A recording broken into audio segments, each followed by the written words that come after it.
Chapter 1064. Li Qiong also saw Chen Zhao and walked up. Chen Zhao, why are you here? I'm a teacher here. Your teacher? Li Qiong looked at Chen Zhao in shock. She'd heard that Chen Zhao was a teacher. Then she used her imagination. She thought that Chen Zhao was either a primary school teacher or a middle school teacher. Of course, this was based on Chen Zhao's high school grades. Chen Zhao and Li Qiong's grades had been about the same. They were both the type of people who weren't as good as the best, but were better than the worst. Therefore, she didn't believe that Chen Zhao was a lecturer in a university. Moreover, it was the famous University of Los Angeles. After all, he'd lived here for more than 10 years. So Li Qiong had a good understanding of American universities. Usually regular university lecturers were assistant professors. In China, they were also called teaching assistants. However, teaching assistants in American universities were on contract and could be fired at any time. In America, to become a permanent associate professor, one had to publish at least one book in a related field. Usually, it was published in a university press, and professional professors would be in charge of reviewing the manuscript. As long as one could become an associate professor, they'd be awesome. The school couldn't fire them without a good reason. Therefore, universities were filled with many associate professors. Many of them were old. In China, they had to retire at a certain age. But in America, as long as one wasn't an associate professor and didn't want to retire, the school couldn't fire them. Retirement meant a decrease in income. An associate professor's income was very high. Of course, to become a full professor, one had to have research results in at least one field. Special talents like Chen Zhao, who was recognized by the school, had to be a full professor. A full professor's income was several times, or even more than a dozen times, that of a teaching assistant. A full professor could use the school's funds to do whatever they wanted. They could give a few lectures and do research in the lab when they didn't want to. There was no rule that they had to do research until noon. Of course, the school's funds couldn't be spent casually. If there was an economic benefit and the possibility of research, the school would strongly support it. If it was just a dream, they could fool the school once, but they might not be able to fool the school again. Chen Zhao didn't care about this kind of salary. After all, treating a rich person's illness was equivalent to a professor's annual income. Of course, Li Qiong only thought that Chen Zhao was a regular lecturer and didn't think too deeply. After hearing that Chen Zhao was a teacher here, Li Qiong couldn't help but think highly of him. Why are you here? My sister is a student here, Li Qiong said. Chen Zhao tilted his head and looked at the girl behind Li Qiong. She looked a bit like Li Qiong, but she was taller. The girl seemed to be somewhat unwilling, and her face was filled with unhappiness. By the way, do you know where Professor Hilnan's office is? That's the teacher's office building up ahead. Hilnan's office should be on the 3rd floor. I don't remember which room it is. You can go there and ask. Okay, thank you. I won't bother you anymore. Let's have dinner together when you're free. Alright, goodbye. Li Qiong took her sister to Hilnan's office. Hello, Professor Nans. I'm Li Mu's sister. Hilnans raised his head and adjusted his glasses. Please sit. Professor Nans, I hope you can revoke my sister's punishment. I think she's already realized her mistake. I hope you can give her a chance to turn over a new leaf. Miss Li, I'm afraid I can't agree. Your sister skipped classes for more than a month without asking for leave from the school, which caused the school to call the police. Your sister has caused a lot of trouble for the school, so I don't think it's suitable for your sister to attend our school. Professor Nans, do you want a girl's life to be ruined because of a mistake? Ms. Li, I hope you understand that she's already an adult. She has the ability and must take responsibility for her mistakes. But she's only 21. Ms. Li, I don't understand your question. She's already an adult at 21. Is she still a child in your country? You Chinese have such a strange way of education. Knock knock. Hilnans looked up and saw Chen Zhao standing at the door. Hilnans, I hope you can explain your words. Otherwise, I'll sue you for racial discrimination. Mr. Chen, I didn't mean that. Then what do you mean? I'm all ears. Crossing his arms, Chen Zhao stood there and stared at Hilnans. Li Qiong stared at Chen Zhao in shock. She didn't expect him to come. Okay, I'm sorry, Mr. Chen. I apologize for my inappropriate choice of words. I'm really sorry. You should say sorry to them. I'm sorry, Ms. Li, Hilnan said. I apologize for offending you. Chen Zhao walked into the office. Do you mind if I listen? Of course not. After all, you're a medical professor too. Li Qiong's eyes widened in disbelief. She'd heard from her Chinese high school classmates that Chen Zhao had gotten into a medical university in China. She didn't expect that Chen Zhao was a medical professor at UCLA. How old was Chen Zhao? He should be at most 3 years away from graduation, right? In her impression, shouldn't professors be white-haired old men? Wasn't Chen Zhao too young? I want to know what happened. Chen Zhao looked at Li Qiong and her sister.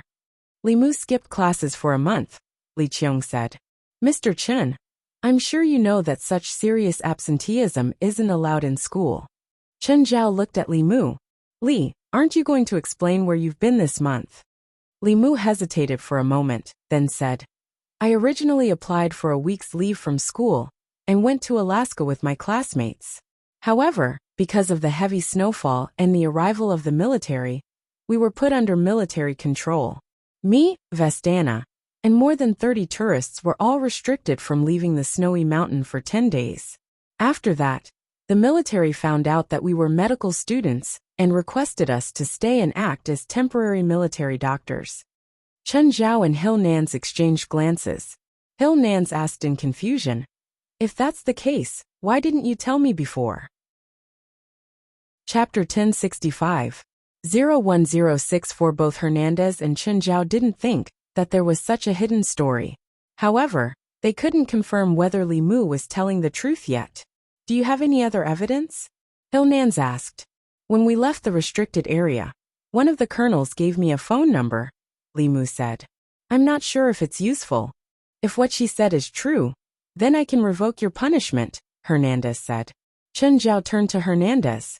Hilnans looked at Chen Zhao. Mr. Chen, are you okay with this? Of course, Chen Zhao said. If she's lying, then I won't object to any punishment. He'd basically done everything he could. If Li Mu was lying, then even Chen Zhao wasn't in a position to help. Li Qiong could see that Hernandez respected Chen Zhao a lot. Although Hilnans said that he was the decision-maker, he was very biased towards Chen Zhao's suggestion. Then I won't disturb you anymore. I'll leave first. Chen Zhao left after completing his mission. Then he left Li Mu a phone number. Li Qiong also left with Li Mu. Chen Zhao, wait. Li Qiong caught up with Chen Zhao. Li Qiong looked at Chen Zhao with a complicated gaze. To be honest, Chen Zhao's current achievements had indeed exceeded her expectations. She didn't expect Chen Zhao to be a professor at UCLA at all. He looked very prestigious too. Chen Zhao, thank you for just now. It's nothing. I just happened to overhear that old man's words. Otherwise, I wouldn't be in a position to help. Chen Zhao shrugged. In the future, I'll need you to take care of Li Mu in school. She's also a medical student. Chen Zhao glanced at Li Mu. She clearly didn't want another person to take care of her in school. Chen Zhao didn't want to be a busybody. Actually, Mr. Hernandez said that he's a very good professor. Your sister doesn't need me to take care of her. Li Qiong was helpless. She didn't have any connections. Now that she met Chen Zhao, she didn't have a good relationship with him. They were classmates from many years ago, but their relationship now was as cold as water. I won't disturb you anymore. I think you still have work to do. Come out for dinner in a few days. I'm serious this time. Weren't you serious before? Li Qiong smiled but didn't explain. Chen Zhao also smiled. Of course, he understood the Chinese's polite words. All right, goodbye. Li Mu followed Li Qiong for a few minutes and suddenly said, Sister, I have something to do. I'll leave first. You go home first. Where are you going? Just say that you have something to do. It's only the second day of the new year, and you're already running out? Then I'll just stay at home and not go to class. Are you satisfied? Li Mu was different from her sister.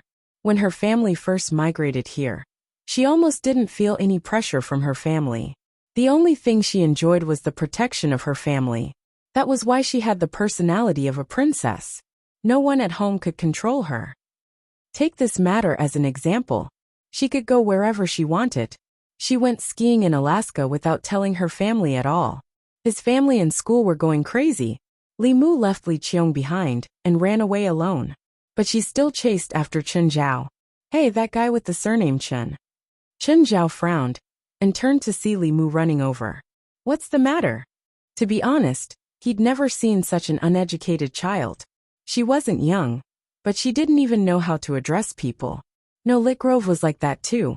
They were all under the care of their elders. They seemed to be the only ones in their eyes. The elders at home could help them solve any problem. To put it bluntly, this kind of child was a scam. This was also because of the lack of education. The excessive pampering at home made the child think that she could do whatever she wanted. Of course, Chen Zhao didn't have the right or obligation to educate someone else's child. If his own child was like this, Chen Zhao would slap her to death. Chen Zhao was a slave to his daughter, but he felt that the first thing to pamper was restraint. Endlessly satisfying a child's needs would only cause irreparable consequences to the child's personality. Just like the day before yesterday, when Jerlin wanted to play with firecrackers, Chen Zhao's attitude was very firm. What's the matter? Do you want to pursue my sister? No. You don't have to deny it, Li Mu said. My sister is so pretty. It's normal for you to want to pursue her. What are you trying to say? How about this? If there's any trouble in school, help me solve it, and I'll help you pursue my sister. Not interested. Chen Zhao turned to leave. He really didn't like Li Mu. Don't regret it. My sister said that many people pursue her. If someone gets to her first, you can go cry. Li Mu yelled, unwilling to give up. Unfortunately, Chen Zhao didn't even care about her. Just as Li Mu was about to leave, he saw a few girls walking over. The girl in the lead was surrounded by all the other girls like the moon surrounded by stars. Everyone looked at the girl with eyes full of worship. That was Evely, the famous student from UCLA, who was also the legend of the school. No, she was the legend of the swimming world. Li Mu also said as he looked at Evely with admiration. She also wanted to join Evely's side. Unfortunately, she was only a freshman and didn't know Evely at all. Or rather, she didn't know any of the girls around her. Hello, Evely, Li Mu greeted. Evely looked at Li Mu. Hello. There was no more interaction. Evely saw the figure in front of her. He immediately sped up and caught up with Chen Zhao. When he was behind Chen Zhao, he patted his shoulder. Hi, Chen. Chen Zhao turned around. Are you here for training today? Evely pursed her lips. The swimming coach said that he wants to arrange strategies. I've had enough of him. I'm starting to wonder if he even knows how to swim. It was no wonder that Evely had such an attitude.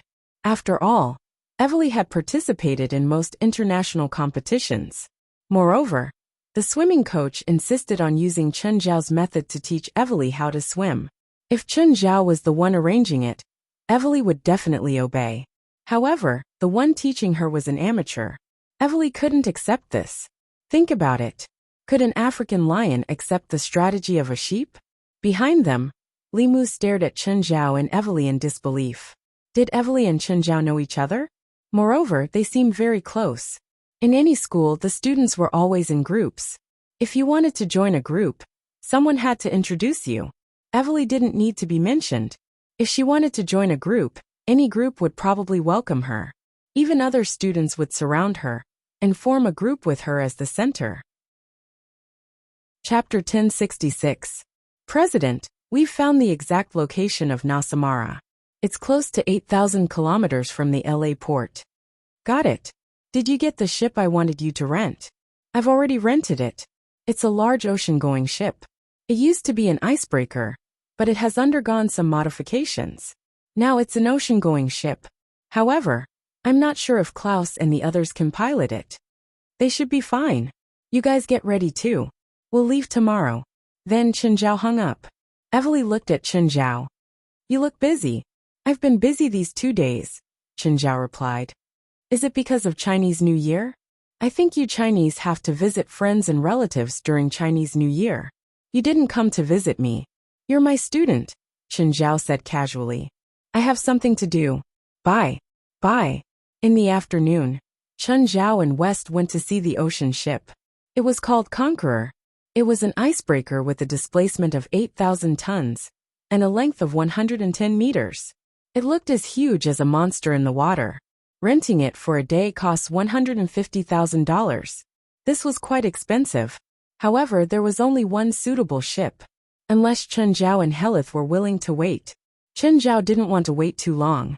So he signed the rental contract right away. The next day, everyone was ready to go. Chen Zhao West, the 6 members of the Lightning team, Alice, Helith, Jalag, Padalu, Payne, Eric, and Risa were going. There were 15 people in total. Before they set sail, they also brought along an armed helicopter. This attack helicopter was also in case of emergencies. At noon, Conqueror set sail. The ship sailed into the depths of the sea. The Conqueror, which originally needed 20 crew members, Klaus, 6 people, and Jalag and Padalu made the ship move smoothly. Chen Zhao lay on the deck. It was as if everyone else's work had nothing to do with him. No one asked him why he was so relaxed. Helith walked onto the deck. President, how are you today? It's all right. Helith's reply was slightly forced. Are you worried about our destination? I'm afraid. Helios wasn't very confident. That fear came from her bloodline. She didn't know what she was going to face. But there was always a voice in her mind, reminding her not to go near that place. At this moment, a giant beast leaped out of the sea. Helios and the people on the deck gasped. It was the first time for many of them to see Amon. They'd all heard that Chen Zhao had a killer whale, but they were still shocked when they saw Amon's body. It was like a giant beast born from the primordial chaos, especially at medium to close range. Facing Amon's huge body, everyone felt pressured. No matter where we are, no one can defeat us. Don't forget, we are the supernatural organization. Harold let out a long sigh. Guildmaster, I understand. It's good that you understand. Relax well before we reach our destination. After the Conqueror entered the distant sea, Klaus and the others could finally relax. They no longer had to stare at the instruments in the cockpit. Except for one person who stayed in the cockpit to steer, everyone else started to relax. Klaus, what's the ship's speed now? Guildmaster, it's 20 now. This ship can go up to 60. Should we speed up? No, let's keep it like this, Chen Zhao said. How do you feel about the strength potion? Better than ever. An excited expression appeared on Klaus' face. I feel like I'll never get tired, and I always have an inexhaustible amount of energy. Should we race with this ship and see if we can catch up? Guildmaster, I definitely can't catch up. I can't do it now. It's fine. Try. Even if you can't catch up, I'll have Amon take you. Okay, let's try, Chen Zhao shouted. Come. Klaus is going to have a swimming race with the Conqueror. Place your bets. A group of people gathered around. Klaus, can you swim faster than this ship? Regardless of whether he couldn't admit defeat. Of course. Then I bet you can win. Don't let me lose. I bet Klaus will lose. I bet $100 that Klaus will definitely win. Everyone was rather active. Before long, Chen Zhao had already collected more than $1,000. After warming up, Klaus started swimming. After using the strength potion, Klaus' fitness and stamina had both improved by leaps and bounds. 1 knot was about 1,850 meters per hour. 20 knots was 37 kilometers per hour. A normal person definitely wouldn't be able to catch up. However, Klaus felt that he had some confidence. He didn't dare to say 100%, but he had at least a 50% chance. After jumping into the water, Klaus immediately sped up. Klaus's explosiveness was quite good. However, his stamina was average.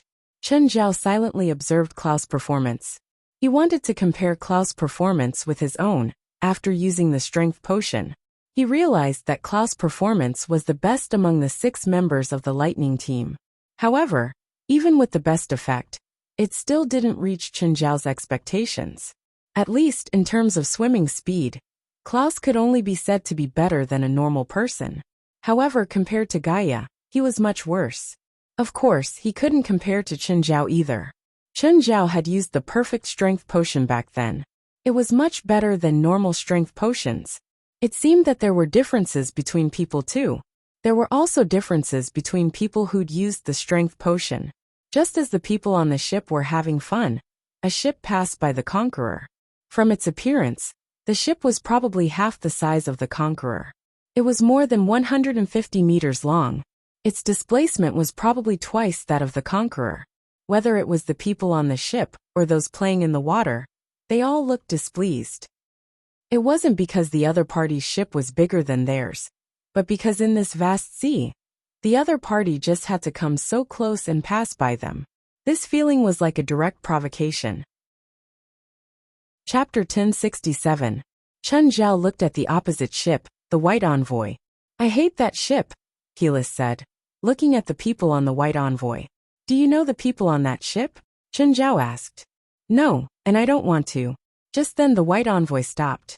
At the same time, it sent a signal to the Conqueror, telling it to stop. Guild leader, they want us to stop. Should we stop? Klaus asked as he reloaded his gun. What are you doing? Chen Zhao glanced at Klaus. Don't be so violent. Our slogan is love and peace. Use love to change the world. The people around Chen Zhao all looked at him strangely. President, when did we have such a noble philosophy? This is what I just decided. I feel that our association must have a principle. We must believe that we can change every enemy. All enemies can be changed with love.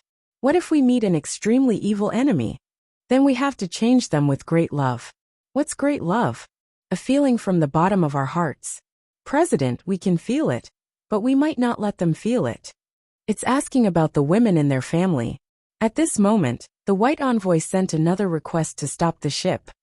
President, they want us to stop again, Klaus said. Then let them do as they wish. I hope they can feel our strong love. President, leave that man to me. Helis pointed at the man in the trench coat on the opposite deck. Maybe we can get some information from him. Helis didn't admit it, but she definitely knew the man. Helis, can't we hurt him? Klaus asked. As long as we keep his mouth open, Helis said coldly. Do whatever you want. I understand, Klaus said. Stop the ship. Greenland, prepare for battle. The man in the trench coat said calmly. These guys don't look friendly. The bearded captain, Greenland, stood beside the man. You're the one who provoked them, Greenland said, rolling his eyes. You know the people on the opposite ship? I do. Do you see that cute girl in black? The man in the trench coat pointed at Helitha's figure. That is my little sister. By blood. Of course, don't you think it's cute? Hee hee. Since she's from the same bloodline as you, she should be a monster like you. We're different. The man in the trench coat shook his head. She possesses a unique bloodline, but she has always resisted the power of her bloodline, while I have obeyed the power of my bloodline. She used to be stronger than me, but now she is definitely not my match. Is she heading there as well? Greenland asked. Very likely. The man in the trench coat nodded. Since I sensed it, she might have sensed it too.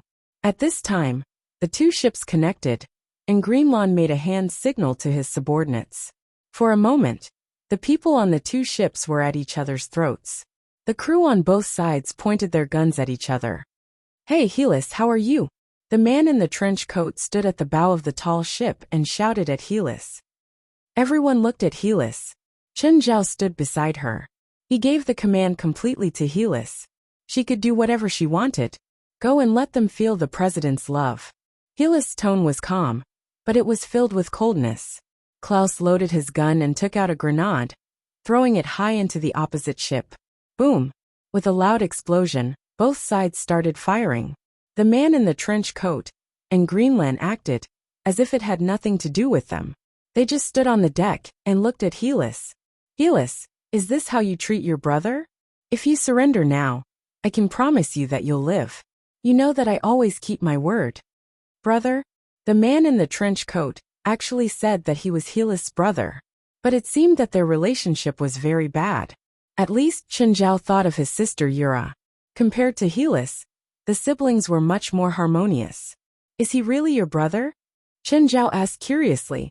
President, when we catch him, I think he'll answer your question personally. Helis looked at the man in the trench coat. Adam, do you remember 10 years ago? Adam's expression instantly turned gloomy. Helis, I swore that I'll get back all the humiliation you gave me. Trust me, I'll do what I say. It seemed that Helis' past had given her brother quite a psychological shadow. President, do you need us to do something? Pan Ning came to Chen Zhao's side. He seemed to be eager. No, Chen Zhao said. It's not time for you to do anything yet. President, do you want to know my relationship with Adam? Helis asked. I won't force you, Chen Zhao said. We have different fathers. My mother is a black witch, Helis said calmly. She has been pursuing powerful undead servants all her life. But no matter how powerful they are, she could never be satisfied. You also know that no matter what kind of undead servant it is, there are all kinds of problems. Finally, she thought of a solution. Harius said calmly. Chen Zhao turned his head to look at Helis. Her tone suddenly turned angry. She thought of a solution. She thought it was the perfect solution, and carried it out. That evil mother of mine. Adam looked at Helis on the other side of the boat. I'm sure you're familiar with her. Thinking of the woman, Greenland's expression changed. What solution did your mother think of? Hear her. Adam pointed at Helis. She's the solution my mother thought of. In the undead system, the strongest is undoubtedly turning into a lich. But to become a lich, one must first turn into death. My mother didn't want to die, so she thought of another solution. She had someone die in her place, and then forcefully turn them into a lich. She then cast a spell to strip away their magic. That way, she doesn't need to die to obtain the lich's magic and control it. Greenland knew Adam and Helis' mother. He knew how evil that woman was. But now, it seemed that he had underestimated how scary and evil that woman was. Chapter 1068. My mother gave birth to me and Adam because of this, Harris said calmly. Of course he's a failure. Harris's voice was eerie. For this plan, she found 2 different men to give birth to children. Then she left Adam and I in different families. Before I was 10, I didn't even know I had a brother until one day, when I was attacked. He attacked you? Chen Zhao asked. Yes, it was him. Harris nodded. He barged into my life unreasonably, and killed my adoptive parents in a cruel way, Harris said. Then he wanted to devour my magic power, but he lost. At that time, he told me that he was forced, so I let him go, said Harris. And then, later on, I got more information and met more brothers and sisters. More brothers and sisters? Yes. For this plan, that woman gave birth to many children. Adam and I were only one of them. I was the youngest. She made us kill each other until there was only one survivor. Chen Zhao's expression changed. He also couldn't understand such a barbaric and cruel way of thinking. What kind of pleasure could a woman get from raising her own children like they were poisonous insects? Was that so-called plan really that important? Then all my siblings came to find me and attacked me. And you won. Then after they were defeated by me, they met Adam. What's that saying in China? The mantis stalks the cicada, unaware of the oriole behind. Yes, Adam isn't the most outstanding, but he's definitely the most cunning. He devoured all 11 siblings. He devoured 11 siblings. So he should be very powerful, right? Not enough. Not enough, Adam said. I'm not strong enough. I still need Harris. Only I have the power to resist that woman. Hearing Adam's words, Greenland's scalp went numb. You want to become enemies with that woman? I won't help you. I don't need your help, Adam said calmly. I can do it alone. Adam looked around him. The crew members of the White Envoy had been killed and scattered everywhere. It's about time for us to make a move, Greenland said. These guys are really powerful. They're actually unharmed. Make your move. Adam had no interest in Klaus and the others. In his eyes, Klaus and the others were just ordinary people. He felt that he should conserve his strength to deal with Heli's.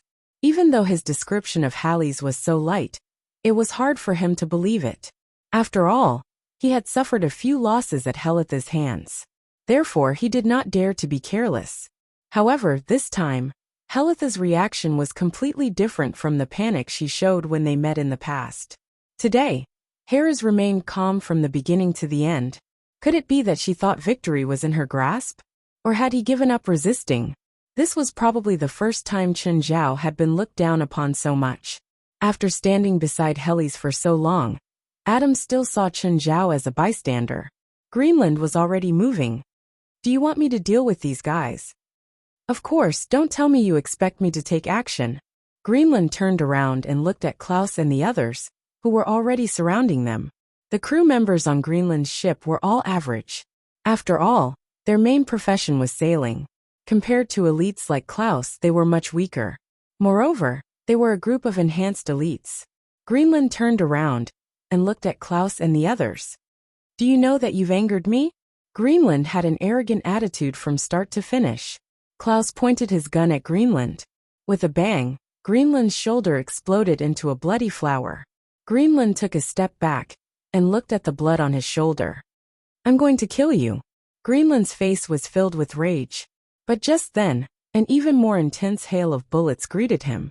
6 machine guns all pointed at Greenland and started firing.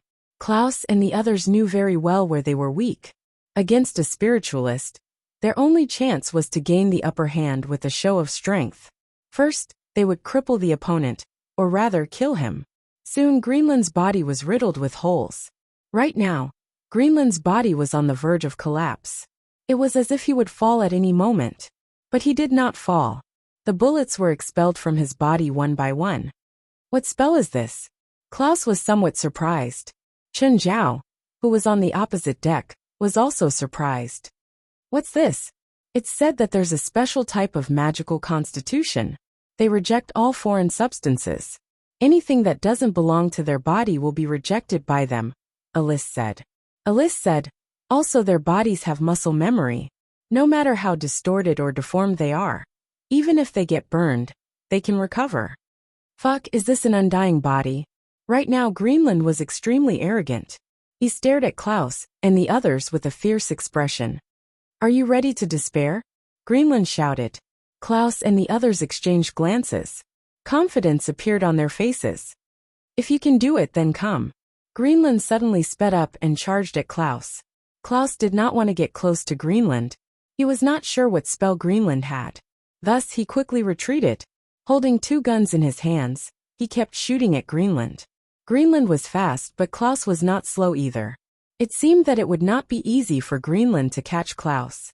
Greenland chose to change his target and attacked another member of the Lightning Squad. However, this member's reaction was also very fast. He immediately pulled away. Anyway, no matter who Greenland approached, they would retreat and the others would shoot. This was a game of cat and mouse. Although Greenland could not be killed, he could not get close to Klaus and the others either. Klaus had already learned his lesson. Guns could not kill Greenland, but they could stop his movements, especially if they pierced through his legs. Greenland's movements would be greatly affected, and his recovery speed would be very slow. Greenland tried all sorts of methods to get close to the members of the Lightning Squad. However, all of them ended in failure. These guys were too cunning. They did not give Greenland a chance to get close at all. Chen Zhao looked at Greenland, who was being played. Is this guy here to be funny? Everyone glanced at Chen Zhao and thought to themselves. In his eyes, all the enemies were funny. But he had to admit that Greenland was indeed unbelievably strong in some aspects. Even if his head exploded, he would not be killed. Chapter 1069. Being unkillable was never an invincible skill. If he only had this skill back then, the grass on his grave would probably be more than a meter tall. Especially when he was facing people like Klaus. They were elites because they knew how to adapt. They knew that they had to face all kinds of enemies. Many of their enemies had special abilities. Thus they would study and find solutions. They would even simulate real battles. For example, their research on the members of the society. They knew most people's weaknesses. They also knew how to defeat them. Of course, this wasn't their forte. Their forte was to find weaknesses. Klaus, when he's attacked in the stomach, he'll actively dodge or block. His weak point might be there. Yes, I know. Be careful. Klaus nodded.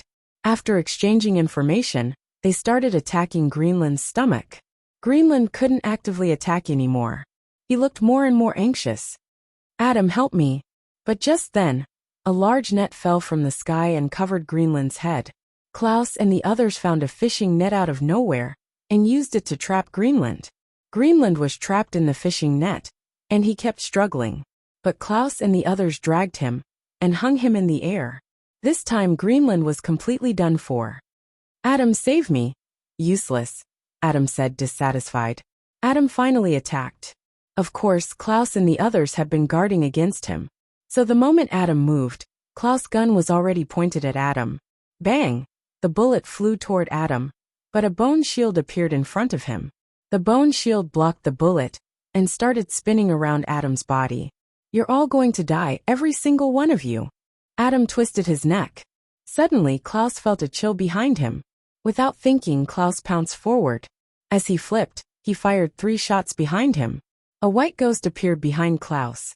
It was covered in a tattered white robe and floated in the air. However, the bullets that Klaus used were also soaked in holy water and had the effect of causing damage to spiritual bodies. The white specter was instantly destroyed. Haris took the communicator and said to Klaus, "Klaus, be careful. Adam has released frost spirits. As long as they come into contact with you, your body and soul will be frozen." "Got it, thank you." Adam looked at Klaus and the others. He didn't panic when he saw a frost specter being destroyed, because he had more than one frost ghost. Klaus suddenly leaped into the air and fired at the deck. A frost wraith appeared on the deck. However, before coming into contact with Klaus, Klaus already felt a chill. The other team members also reacted quickly, even though there were many frost ghosts on the ship. However, they were unable to get close to the lightning squad. The moment they launched a sneak attack, the members of the lightning squad would react. Adam couldn't help but frown when he saw how difficult it was to deal with the lightning squad. "You've angered me." Adam pointed both of his palms at Klaus, and Klaus felt his brain suddenly freeze. At this time, Helios's voice came from the earpiece again. "Be careful, this is soul attraction. He wants to drag your soul out and open the shield." The members of the association all wore magic shields made by Jalak. They could block some long-range magic attacks. Klaus didn't dare to be careless. Together with his team members, he opened the magic shields. Adam realized that his magic had failed again and glanced at Helios not far away. "Very good, I'll remember you." As he spoke, Adam suddenly jumped over the railing and into the sea. Adam prepared to escape. Of course, in his opinion, this was a strategic retreat. The moment Adam fell into the water, a huge body appeared under his feet and lifted him up from the sea. It was a shark over 10 meters long. More accurately, it was a monster made from the corpse of a shark. "President, he's going to escape." "Escape? He can't escape." Adam was burning with rage at this moment. He hadn't used his trump card yet, but he had prepared it for Helios. But Helios didn't give him the chance. So he didn't want to expose his trump card so early. So he chose to retreat. He didn't expect that the lonely and cowardly girl in the past would have so many experts around her. The shark under his feet was a servant of the dead. It was also specially prepared for this trip. But he didn't expect to use it so soon. Suddenly, a huge wave rose from the sea and slammed toward him. A black fin appeared on the surface of the sea. Like the ridge of a sword, it split the water. "What's that?" Before Adam could react, the thing had already slashed at him.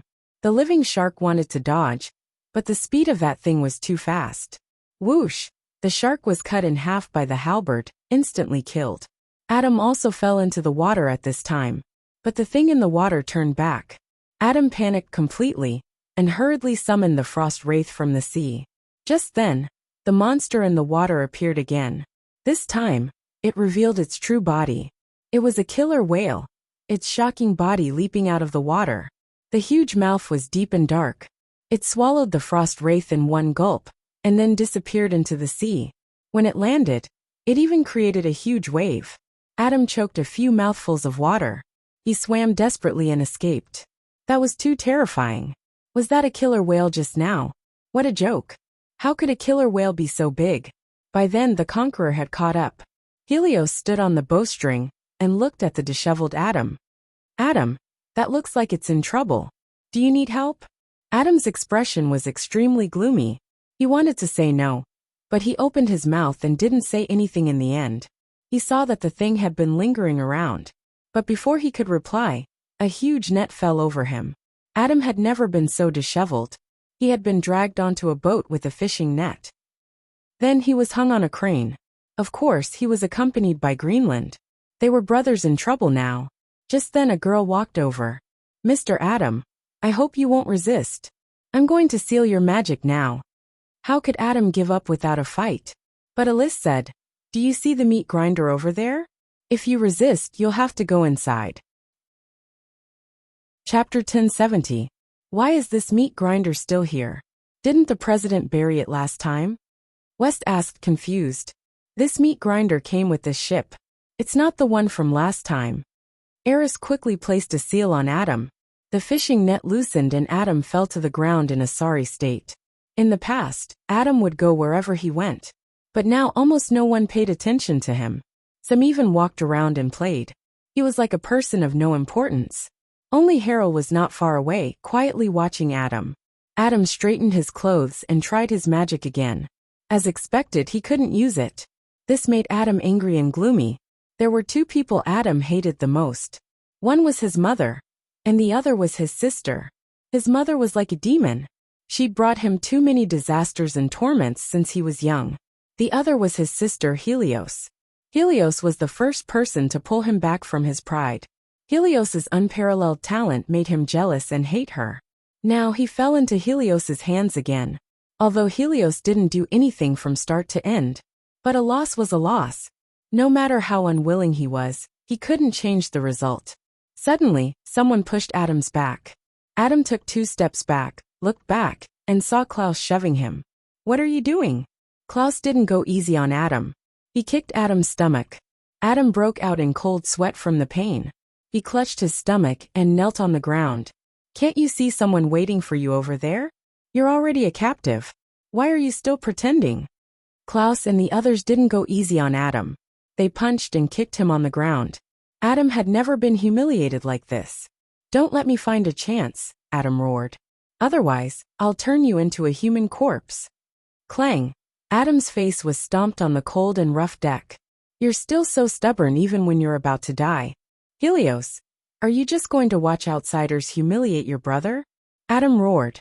Halles walked over. "Thank you, Klaus, but you shouldn't have treated him like this." Klaus shrugged, and Harris continued.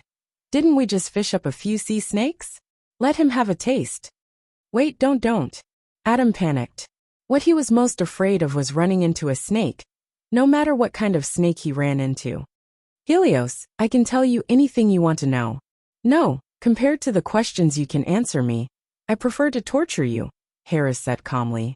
Right now, Chen Zhao was carrying a 2-meter-long colorful sea snake. The snake was very powerful. It curled its body and coiled around Chen Zhao's arm. "Don't come near me. Don't come near me. Go away, go away." Chen Zhao pulled open Adam's pants and stuffed the snake inside. "Ah! Help! Help! Help!" Adam screamed again and again. He could feel that wet and slippery touch in his pants, intimately touching his skin. "Take it out. Hurry up and take it out. I'll tell you everything you want to know." "Oh, we have serum on the ship, right?" Chen Zhao asked. Everyone was surprised. Since when was Chen Zhao so kind? "We have a big family of love," Chen Zhao said seriously. "We should let everyone on the boat feel our love. Plus, we caught so many sea snakes, including a special poisonous one. We can't let it go to waste." Chen Zhao nodded seriously. "That's right," Chen Zhao said. Adam shuddered, not just because he was scared by Chen Zhao's words, but also because he felt his leg go numb. Most sea snakes were neurotoxins.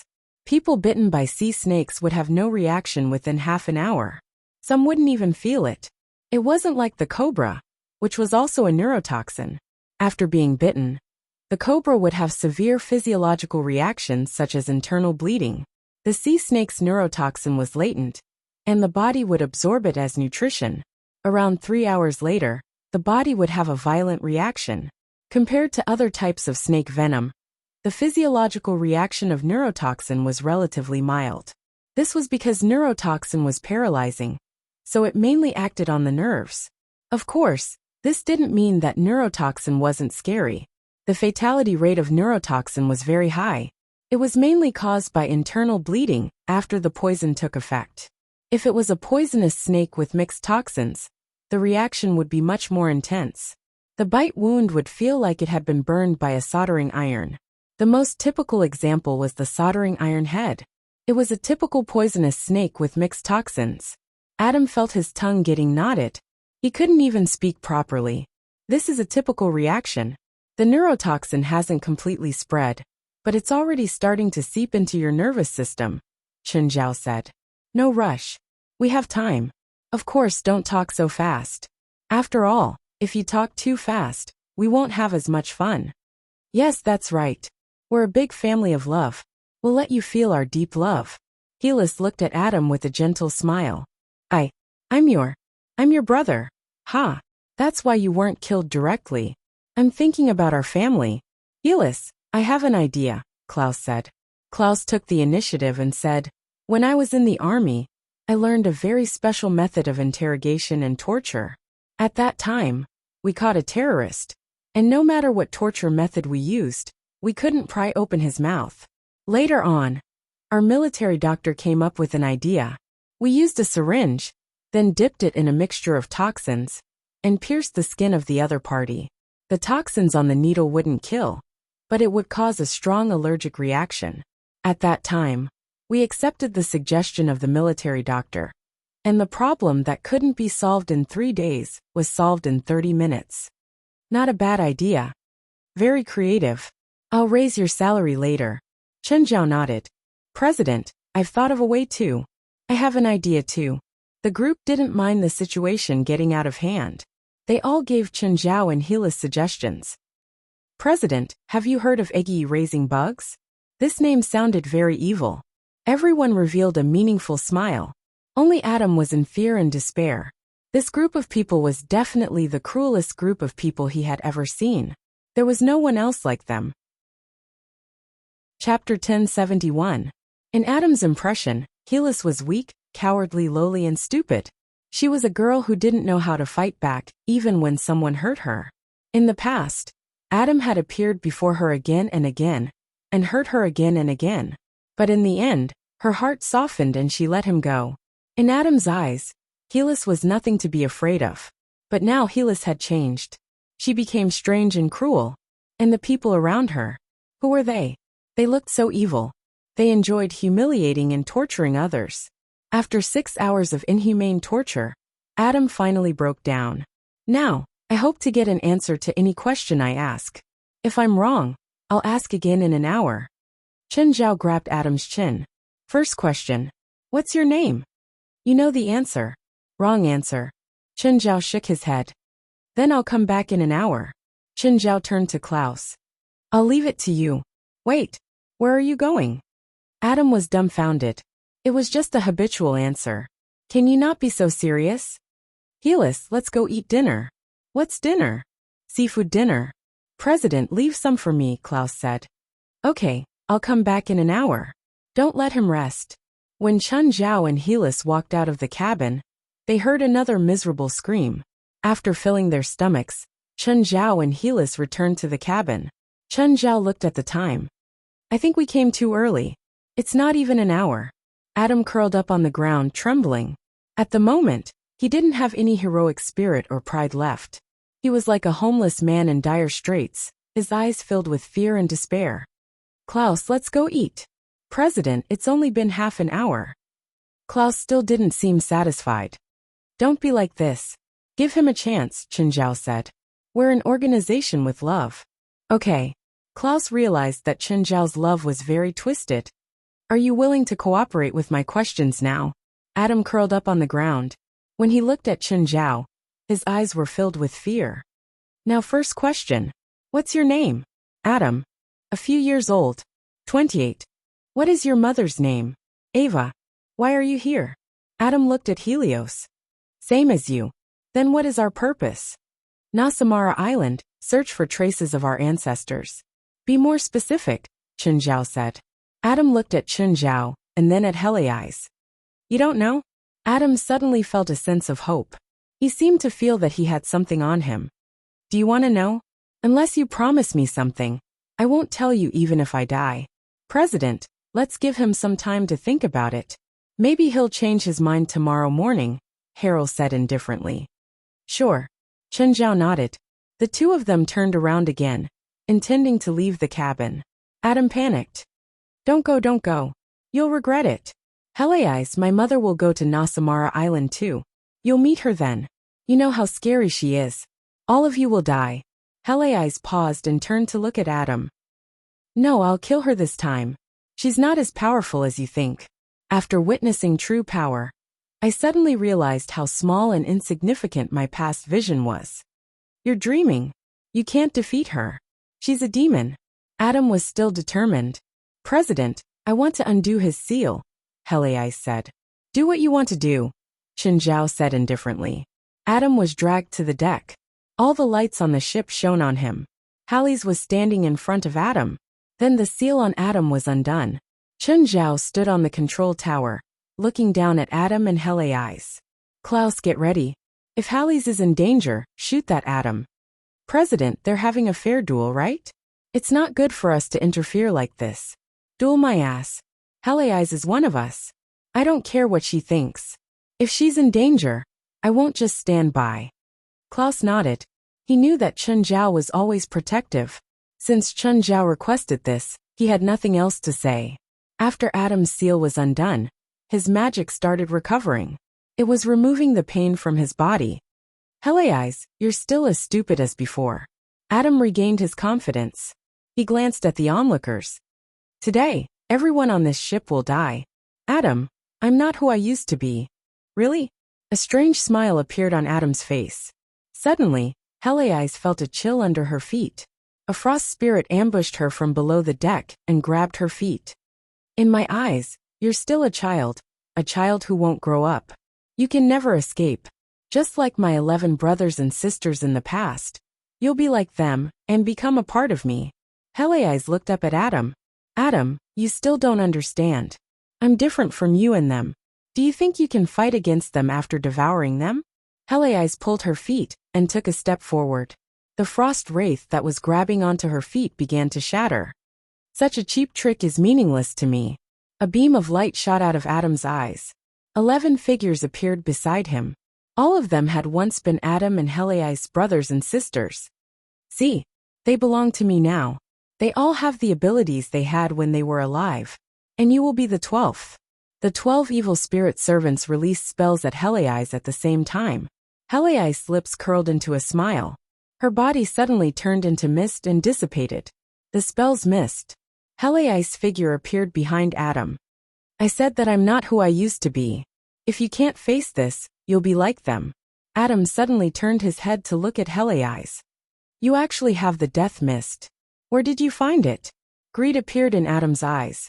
For necromancers, the death mist was a naturally formed treasure. It was dangerous but powerful. Chapter 1072. You belong to me. The death mist belongs to me too. Adam didn't panic. Instead, he was very excited. Fuck. Hearing this, Chen Zhao was about to explode. Is this Shola Siscon? Listen to his perverted words. Fortunately, Klaus and Wes pulled him back. President, I don't think he meant that. Adam clearly didn't know. He'd almost angered Chen Zhao with this. A few green skulls appeared beside Adam and circled him. The skulls moved in and out of the mist. They tracked Helitha's figure. However, every time it came into contact with Helis would dissipate into mist. Suddenly, a skull appeared behind Helios without any warning and bit her shoulder. I've caught you. Adam chuckled. This way, you won't be able to escape. Adam came in front of Helith with a smug smile on his face. Don't worry. I won't kill you, at least not now. I'll return the torture you just gave me double. Do you know the characteristics of the death mist? Helios suddenly asked. Characteristics? What characteristics? Assimilation, Helios said. At the same time, she reached out and removed the skull from her shoulder. Helios wasn't hurt at all. Adam didn't understand. The death mist can assimilate other death-type auras. Hera's increased the strength in her hand, and the green skeleton was instantly crushed. A wisp of green smoke came out of the green skull. Helios inhaled deeply and sucked the smoke into her mouth. The death mist is the most corrosive substance in the world, Helios said. Everyone who is lost in the death fog will eventually become a part of it, Harry said. Adam's expression changed drastically. He turned to escape from the death mist. But after a few steps, he realized that he'd run back to Helios. Looks like you're lost. Do you need me to show you the way? Adam immediately commanded the 11 evil spirit servants to attack Helith, to buy time for him. But the 11 evil spirit servants stood where they were, dumbfounded. They had low intelligence to begin with, and now the dense death fog had also corroded them. Seeing that the situation was bad, Adam immediately raised his arm and yelled, "Angel of death, please lend me your power, so that I can corrupt everything in front of me." A streak of black light broke through the fog and landed on Adam's body. This was his trump card, borrowing the power of the great demon king Abaddon, the emissary of death and plague. As a follower of Abaddon, Adam could borrow Abaddon's power for a short time. At this moment, two large hands reached out from the fog and pulled Adam's arms straight. This was Halley's corpse demon. The corpse demon controlled Adam. Harold stepped forward and grabbed Adam's neck with both hands. "You know, this is the moment I've been waiting for." Adam's face was full of horror. "What?" "Abaddon's power," Harry said with a smile. "You and them all belong to me." Adam suddenly realized that the Helith before him was so unfamiliar. She was as evil as his mother, and just as terrifying. No wonder Mother said, "You are her most perfect creation." Very soon, her creation will bring disaster to her. Adam could feel that his magic power was flowing away like a raging wave. Helios was devouring his magic power unscrupulously. Adam, Halley's and 11 siblings. They were all created by their mother for the final plan. Therefore, their magic power was completely the same. They were born to kill and devour each other. But none of your paths have deviated from her plan. You're still in her control. Helios let go of Adam, who fell to the ground powerlessly. "Go back and tell Mother that she doesn't need to find me this time." "I'll go find her myself," Helios said. "You're not going to kill me?" Adam's face was filled with shock. "If you die, who will tell me?" "Haha, you still haven't changed. You're still so weak. You can't defeat Mother like this." Helios turned around and looked at the control tower. "President, can I let him go?" "Of course you can decide," Chenjiao said. "But he can only have one lifeboat." Helios looked at Adam. "I hope you have something that can contact Mother. You want to use me to lure Mother over?" "No, I'll wait for her on the island," Helios said. "Don't you want to know the island's secret?" "No need, I already know," Helios said. "After all, we have the same blood, don't we?" Adam boarded a small lifeboat and was given some fresh water. Chen Zhao stood at the bow and watched Adam start the lifeboat with difficulty. "Hey Adam, we'll meet again soon." Adam looked up at Chen Zhao. "Chinese, you better be careful of Helios. She's a complete monster." Is it really okay for you to sow discord between our superiors and subordinates so openly?" Adam smiled and didn't say anything else. He was very confident in this move, because he'd used it many times in the past. After Adam left, Chen Zhao looked up at Greenland, who was still hanging in the fishing net. "Put him down." Greenland had witnessed the entire process. He didn't want to become enemies with the people on Chen Zhao's boat. Just like the group led by Ava, they were filled with danger. "Listen, sir," Greenland explained. "We're just partners. I'm not your enemy." Smiling, Chen Zhao walked up to Greenland. Suddenly, a hand pierced through Greenland's abdomen. Greenland's body started convulsing slightly. "You've let go. I feel a familiar aura. There seems to be something familiar in your body." A piece of the otherworldly god's flesh was hiding in Greenland's abdomen. Just like the believers of the otherworldly god, they could obtain an almost immortal body through the otherworldly god's endless power. It was the same for Greenland, but the difference was that he obtained it directly instead of through faith. When Chen Zhao tried to pull out the piece of flesh, Greenland was in even more pain. Let me go. Greenland's voice changed. It was like two voices mixed together. Chen Zhao pulled out his bloody hand and wiped the blood on Greenland's body.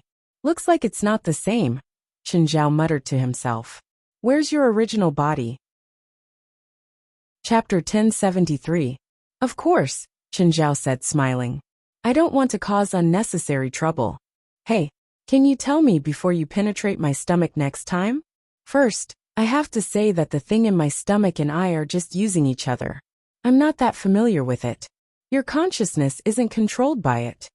Chen Zhao thought that he was talking to the otherworldly god, and not Greenland himself. Can this thing control consciousness? Greenland was stunned for a moment. Then his face was filled with fear. Damn it. Take it out, take it out.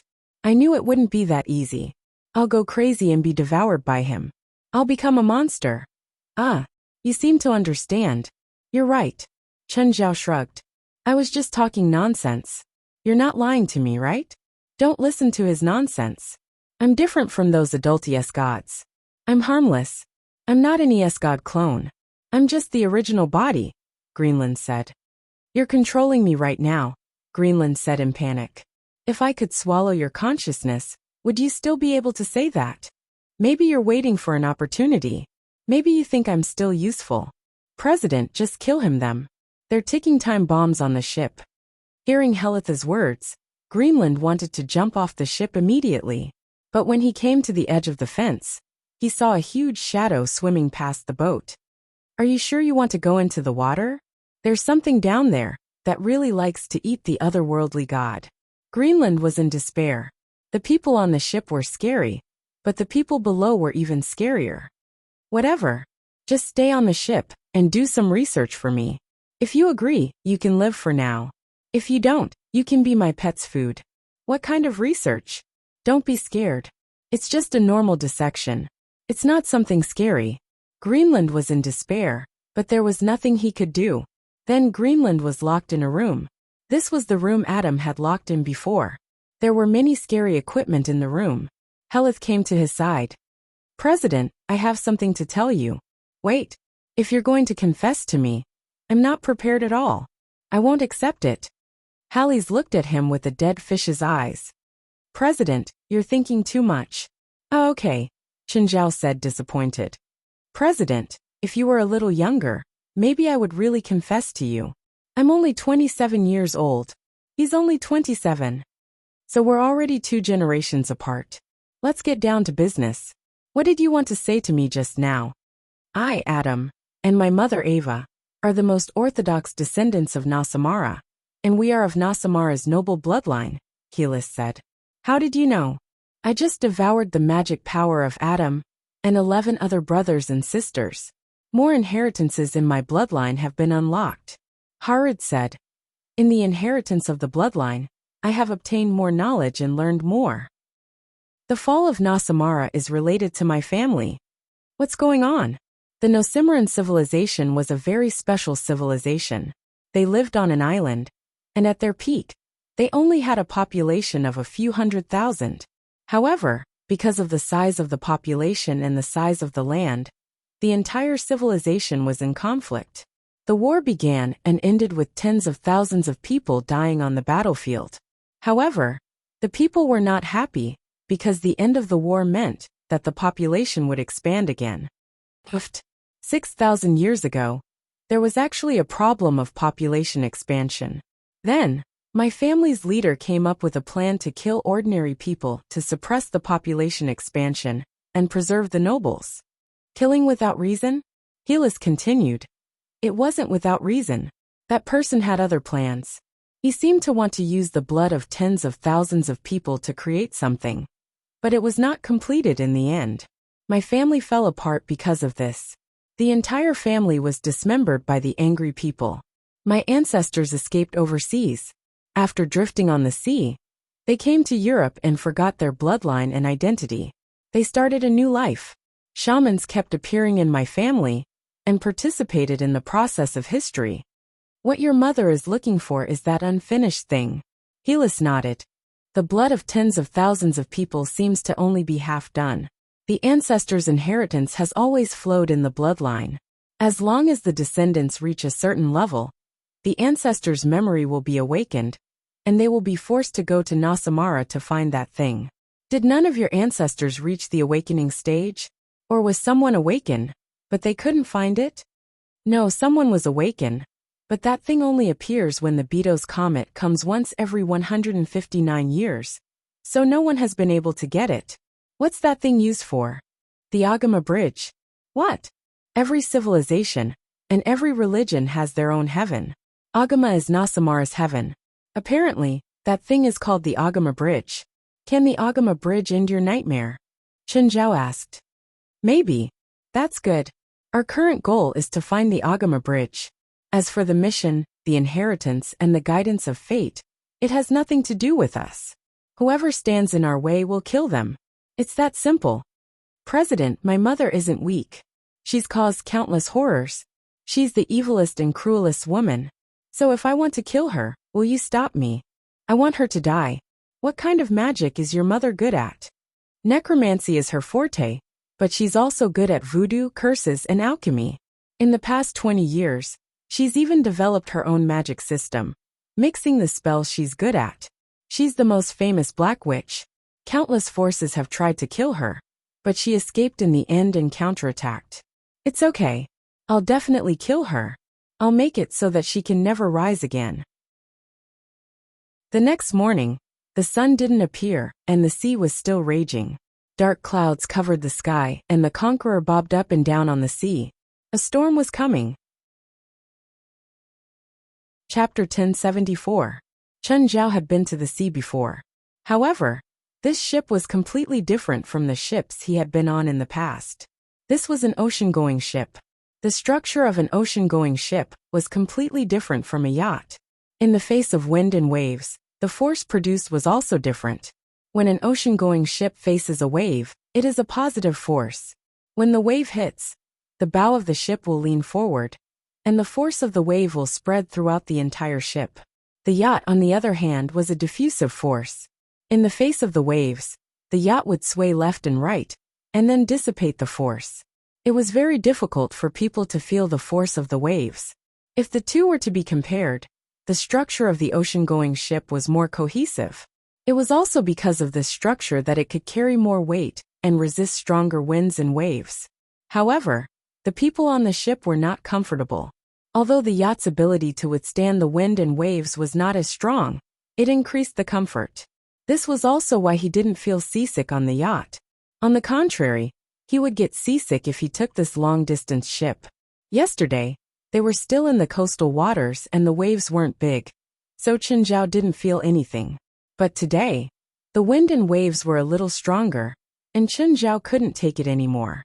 It was also the first time the people in the association saw Chen Zhao so weak. Everyone's faces were tense today. They didn't dare to show any expression before Chen Zhao. They were afraid that they wouldn't be able to hold back their laughter when they saw him. Chen Zhao was weak at the moment, but he was still Chen Zhao. Everyone on the boat looked normal, but Chen Zhao was the only one who was seasick. At this time, they had already reached the distant sea, but the color of the sky was very strange. Generally speaking, this kind of low-pressure airflow was regional, and it would clear up after 1 or 2 hours. But the conqueror had been sailing for an entire morning in this low-pressure layer. The sea was also unusually violent. Chen Zhao breathed in the air outside. Alice came over with a glass of water.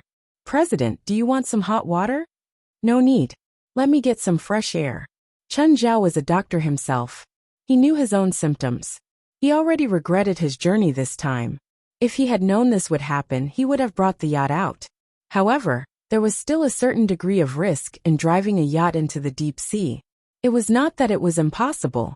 In fact, large yachts had the ability to sail long distances. However, they weren't here for fun this time.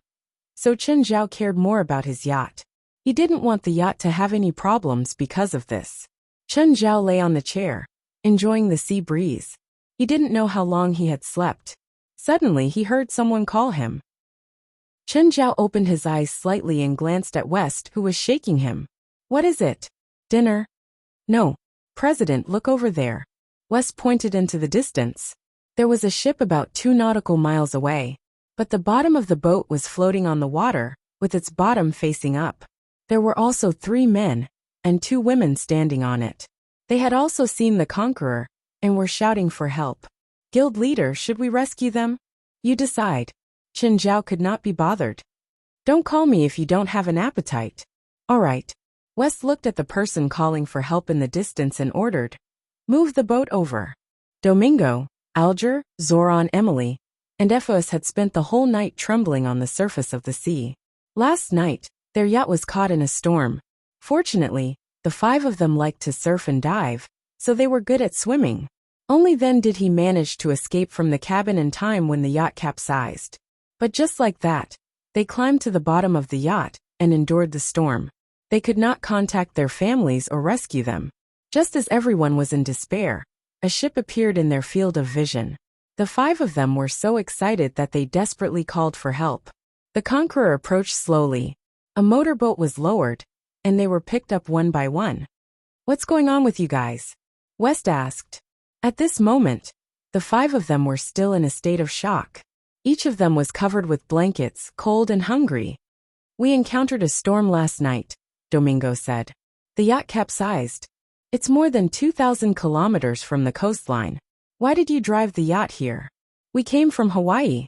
Originally, we only planned to take a stroll in the nearby waters, but the navigator and intelligent control system suddenly malfunctioned on the way. Even the communicator malfunctioned. Last night, we encountered a huge storm and capsized our ship." "Sir, can you send us back to Hawaii?" Domingo asked. "We're willing to pay a high price." "Sorry, no," West said. "We have our own sailing mission. We can't go back. Can you give me a satellite phone? We need to tell our families that we're safe." "Sorry, I can't either." West still couldn't trust these people completely.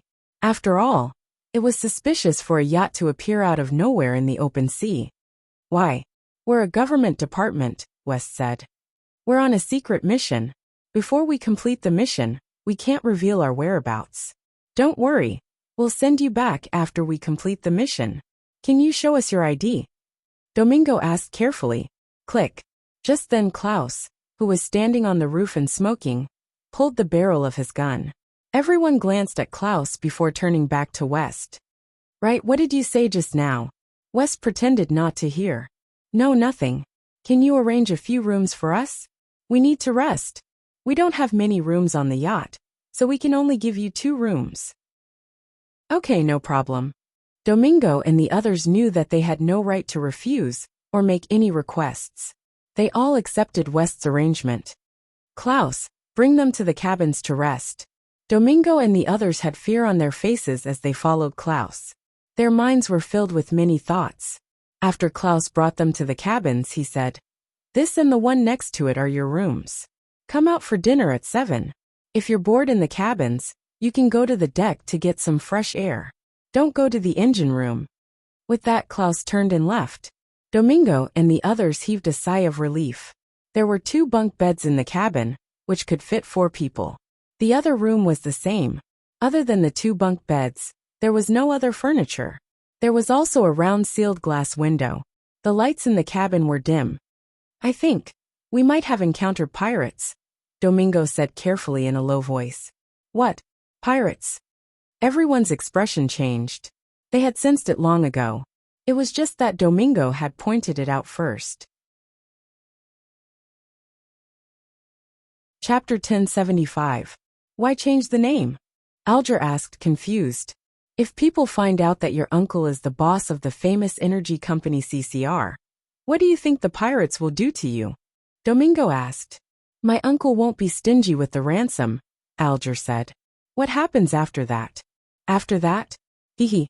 My uncle will use the cruelest method to take revenge on the pirates who dare to extort him. So, to prevent you from leaking their information, the pirates will most likely kill you after getting the ransom. Of course, there's us too."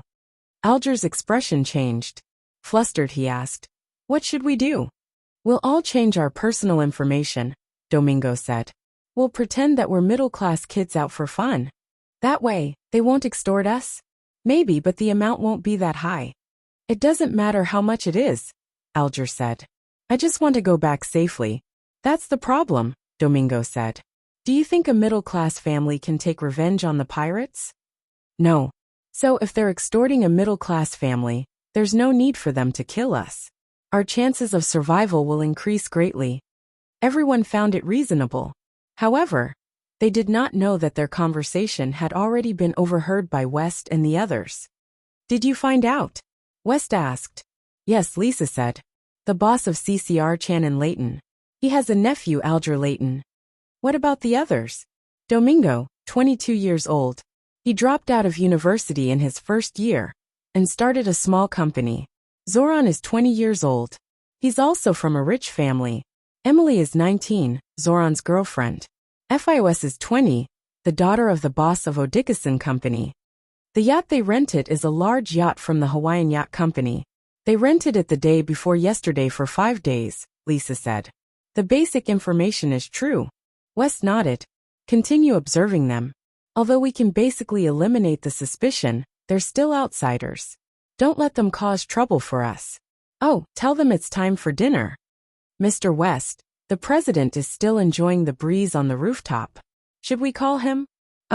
Let's call him, West said. Even though Chen Zhao didn't want to eat dinner, West felt that he still had to remind Chen Zhao. 5 people came out of the cabin. Although there weren't many people on the deck, these people all looked fearsome. They were obviously equipped with guns. At this moment, there was a sudden thud in front of them. A figure landed in front of them. The 5 of them were shocked. They looked up and saw a little girl standing on the rooftop. Riisa looked at everyone and said, I didn't push him down. He fell down by himself. Chen Zhao stood up shakily, clutching his head and shaking it hard. Seeing this, West said to Klaus, take him back to the cabin. When Domingo and the others saw Chen Zhao being dragged into the cabin, their hearts pounded. Who is this Asian? Why did he offend these pirates? It seemed like he was treated very poorly on this ship. This caused everyone to feel anxious, and they didn't dare to have any other thoughts for the time being. Otherwise, these people would treat them the same way they treated the Asian. Even a little girl was so vicious. She'd push someone down from the rooftop, which was more than 10 meters high. Perhaps he wouldn't die, but he'd definitely be hurt. Kids, let's eat in the dining room, West said gently. Don't take what happened just now to heart. At the same time, Lisa was beside Chen Zhao. President, I was just acting. Please don't blame me. Chen Zhao rubbed his forehead and waved his hand. Got it. Don't bother me. Let me have some peace. An entire day passed. The waves didn't lessen. Instead, they grew stronger. Chen Zhao's seasickness also worsened. He had no energy at all. Let's eat. You guys go too. When Lisa came to the dining room, everyone at the big table in the dining room was dead silent. Domingo's group of 5, in particular, buried their heads in dinner. They didn't even dare to make a sound. Actually, she'd pushed Chen Zhao down to intimidate these people. She didn't want them to cause any trouble on the ship. Hi, I'm Riisa. Can you tell me your names? Riisa greeted Domingo's group warmly. The 5 looked up and exchanged glances. Then, they gave her the fake names that they'd agreed on. Smiling, Riisa sat beside Domingo. Honesty is my first requirement when making friends, right? Lisa put Domingo's ID card in front of him, and Domingo touched his pocket. He realized that he had no idea when Riisa had taken his ID. I hate dishonest people, Riisa said. Do you know how I treat dishonest people? Riisa, they're guests, West reminded her. Mr. West, is the mincing machine on the deck still usable? The last time it was used was to mince fish, right? I think so. Anyway, it's not a human. Pooh, Klaus put down his knife. Riisa, we're at the dining table. Can we change the topic? Domingo's group was about to piss their pants. Riisa felt the same way she'd felt when facing Chen Zhao before. Now she felt it from the 5 kids. Riisa seemed to enjoy finding pleasure from them. I'll give you a chance. Answer my question again. What's your name? The 5 didn't have any training. Hearing Riisa's trick, they were completely dumbfounded. They didn't dare to continue lying. One by one, they took the initiative to state their names and identities. Good girls. Riisa smiled evilly. The people from the association looked at Riisa, finding her abrupt. Riisa was only 14 years old, but she sounded like an elder to Domingo's group. Let's eat, Riisa said. What's dinner tonight? Sardines and grilled steak. I like it. At this moment, in the eyes of Domingo and the others, Riisa had become a little witch. After the 5 finished eating, they obediently returned to their rooms. The 2 girls didn't go to the next room. Instead, the 5 of them sat together. Chapter 1076. Everyone on the ship gave them only one feeling: evil. That's right, evil. What do we do now? I've seen it, Domingo said. There's a lifeboat on this ship. If we can get that lifeboat, we might have a chance to escape. That lifeboat is too small, Alger said. It can't take us back to Hawaii. No, we just need to escape from these pirates. We don't have to return to Hawaii. What do you mean? Other than the lifeboat, we also have to get communication equipment. But how do we get the lifeboat and communication equipment? They all have guns in their hands. No rush, Domingo said. They don't plan to kill us for now, so we can plan slowly. First, we have to get familiar with them and gain their trust. It seems very interesting. Riisa looked at the scene of the 5 people discussing on the monitor and said with great interest. You can do whatever you want, as long as you don't go overboard, West said casually. Also, don't disturb the president. I think it's best for him to be like this. It wasn't that West had any ulterior motives. Chen Zhao just couldn't stay idle. It was just like the first day. An hour after boarding the ship, he started all sorts of activities. He didn't think he had the energy to deal with Chen Zhao, who was energetic the entire day. Thus, he felt that it wasn't completely bad for Chen Zhao to be muddle-headed like this before they disembarked. Okay, Lisa shrugged. A bunch of energetic young people. West felt that he was old, so both Chen Zhao and Lisa were young people in his eyes. The waves seemed to be getting stronger. The Conqueror kept moving forward in the wind and waves. Chen Zhao didn't know how long he'd slept for. Anyway, his head was getting more and more painful, and he couldn't even sleep well. He opened his eyes and looked out the window. It was still pitch black outside, and the sound of waves was endless. Chen Zhao was a doctor. He could treat most diseases. However, he was also helpless against a physiological reaction like seasickness. He had medicine for seasickness, but it wasn't very effective. On one hand, it was because he was resistant to it. On the other hand, the medicine wasn't right. Motion sickness, air sickness, and seasickness were all physiological reactions. To put it simply, they were natural.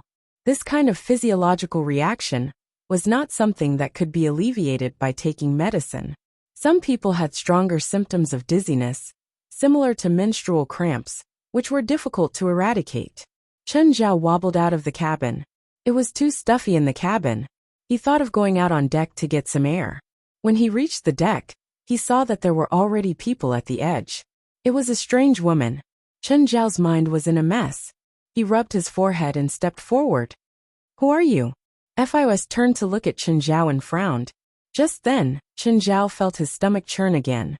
He crawled to the edge and vomited. Chen Zhao felt even worse than when he was shot. Chen Zhao would rather be shot a dozen times now than suffer like this. Chen Zhao wiped the corner of his mouth, and then his clothes. He usually paid a lot of attention to his appearance. He had never been so unkempt. Chen Zhao waddled into the cockpit. At the moment, a member of the lightning team was steering. Guild leader, why are you here? Shoot me, I feel terrible. Ah! The member looked at Chen Zhao dumbfounded. I said shoot me in the head. It's best if you can knock me out. Guild leader. Are you serious? Hurry. Chen Zhao grabbed his assistant's arm, his body still shaking uncontrollably. The member raised the gun and pointed it at Chen Zhao's head. Guild leader, then I'll really shoot? Hurry. What are you blabbering about? Bang! Chen Zhao fell to the ground. FIOS, who was on the deck, saw the scene. However, she had her own explanation for what she saw. She thought that Chen Zhao had gotten into an argument with that person after entering the cabin, and that person had shot Chen Zhao. These people are so cruel. However, the strange thing was that the man stood up again. Wasn't he shot in the head? Why did he stand up again? Chen Zhao rubbed his forehead. Small caliber guns were indeed useless against him. Now he just hoped that the bullets from the large caliber guns could give him a concussion and let him sleep. Don't you have a large caliber gun? Guild leader, there are. Should I get someone to bring a large caliber gun over? Okay. Hurry. The member was speechless. It was the first time someone had made such a request. Chen Zhao didn't care about other people's feelings at all. His guild leader's brain was indeed strange.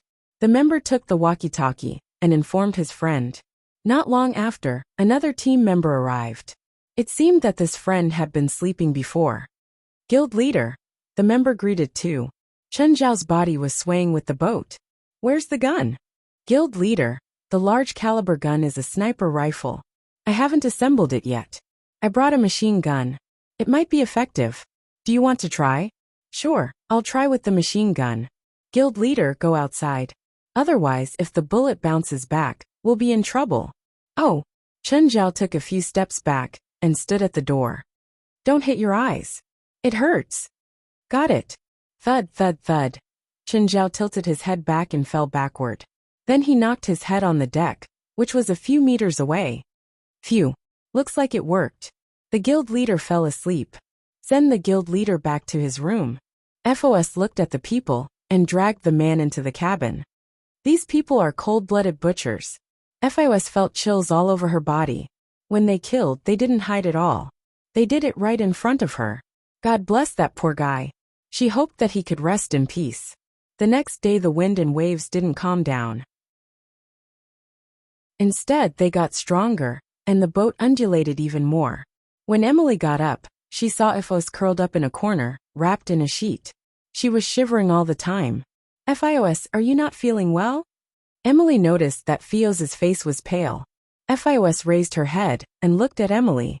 Emily, I saw that Asian get shot last night. What happened?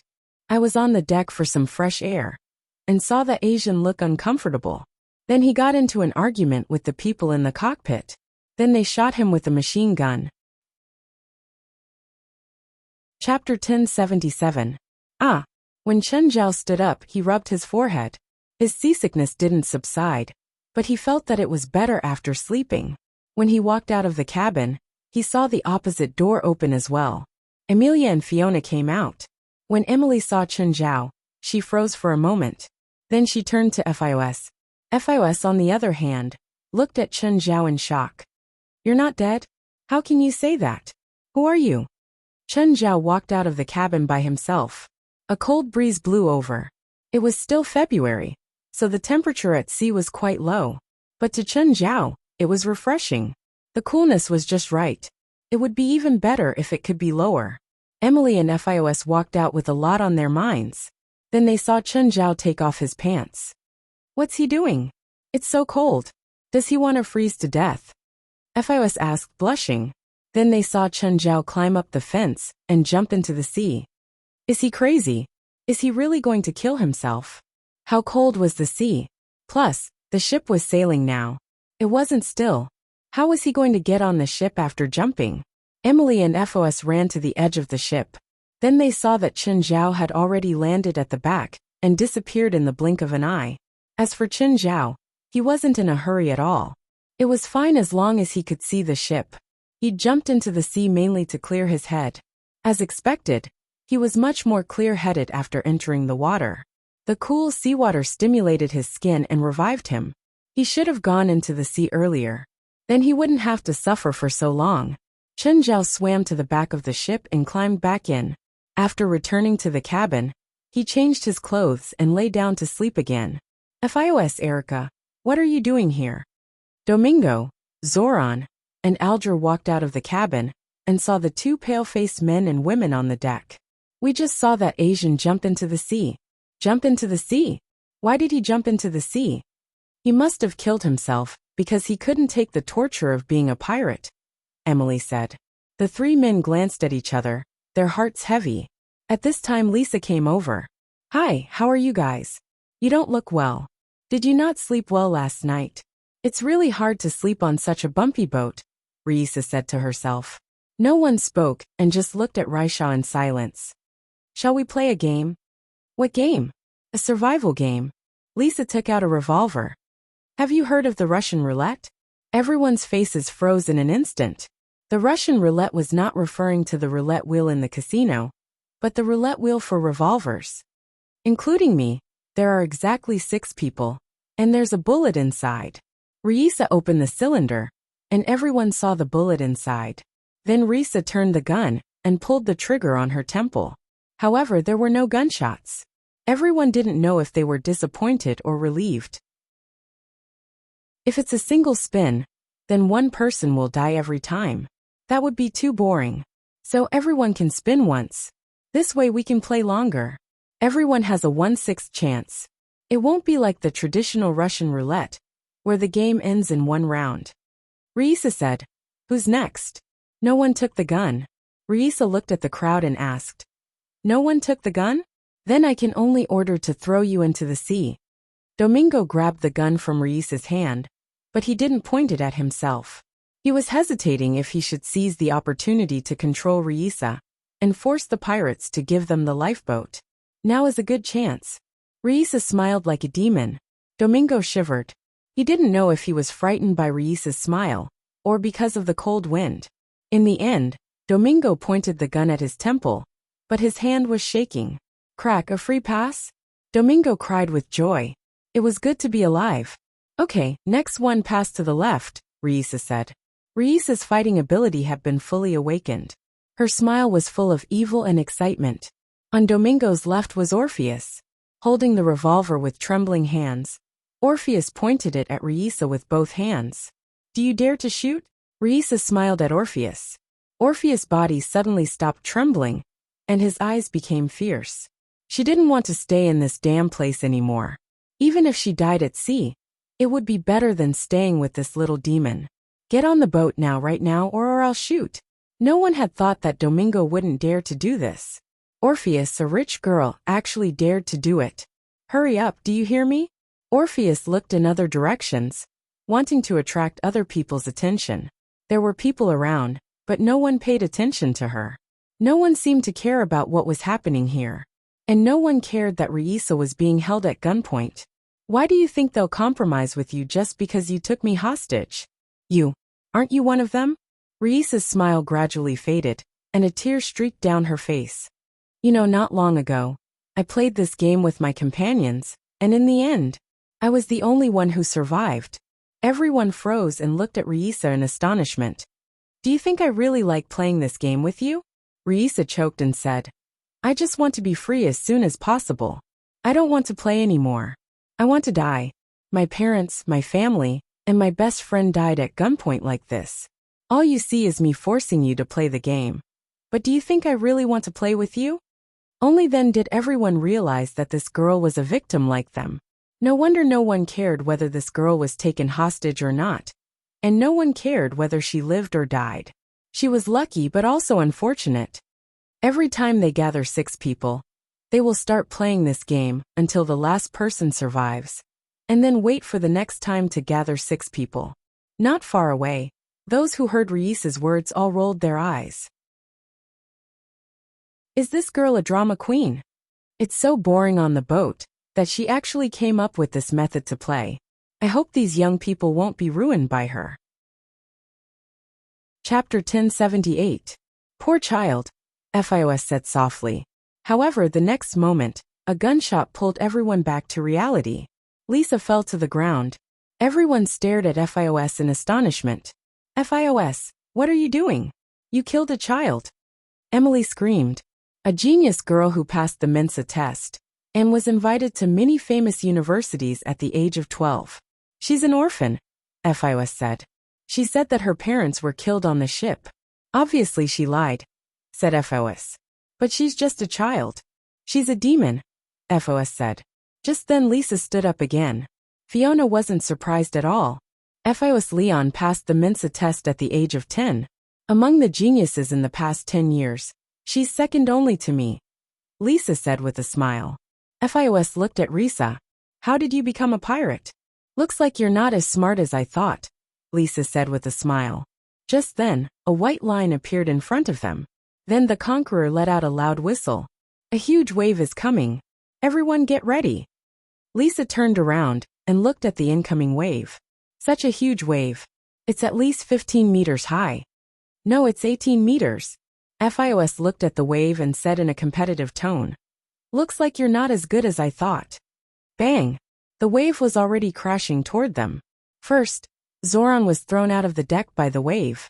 He screamed and flew away. No one could save him.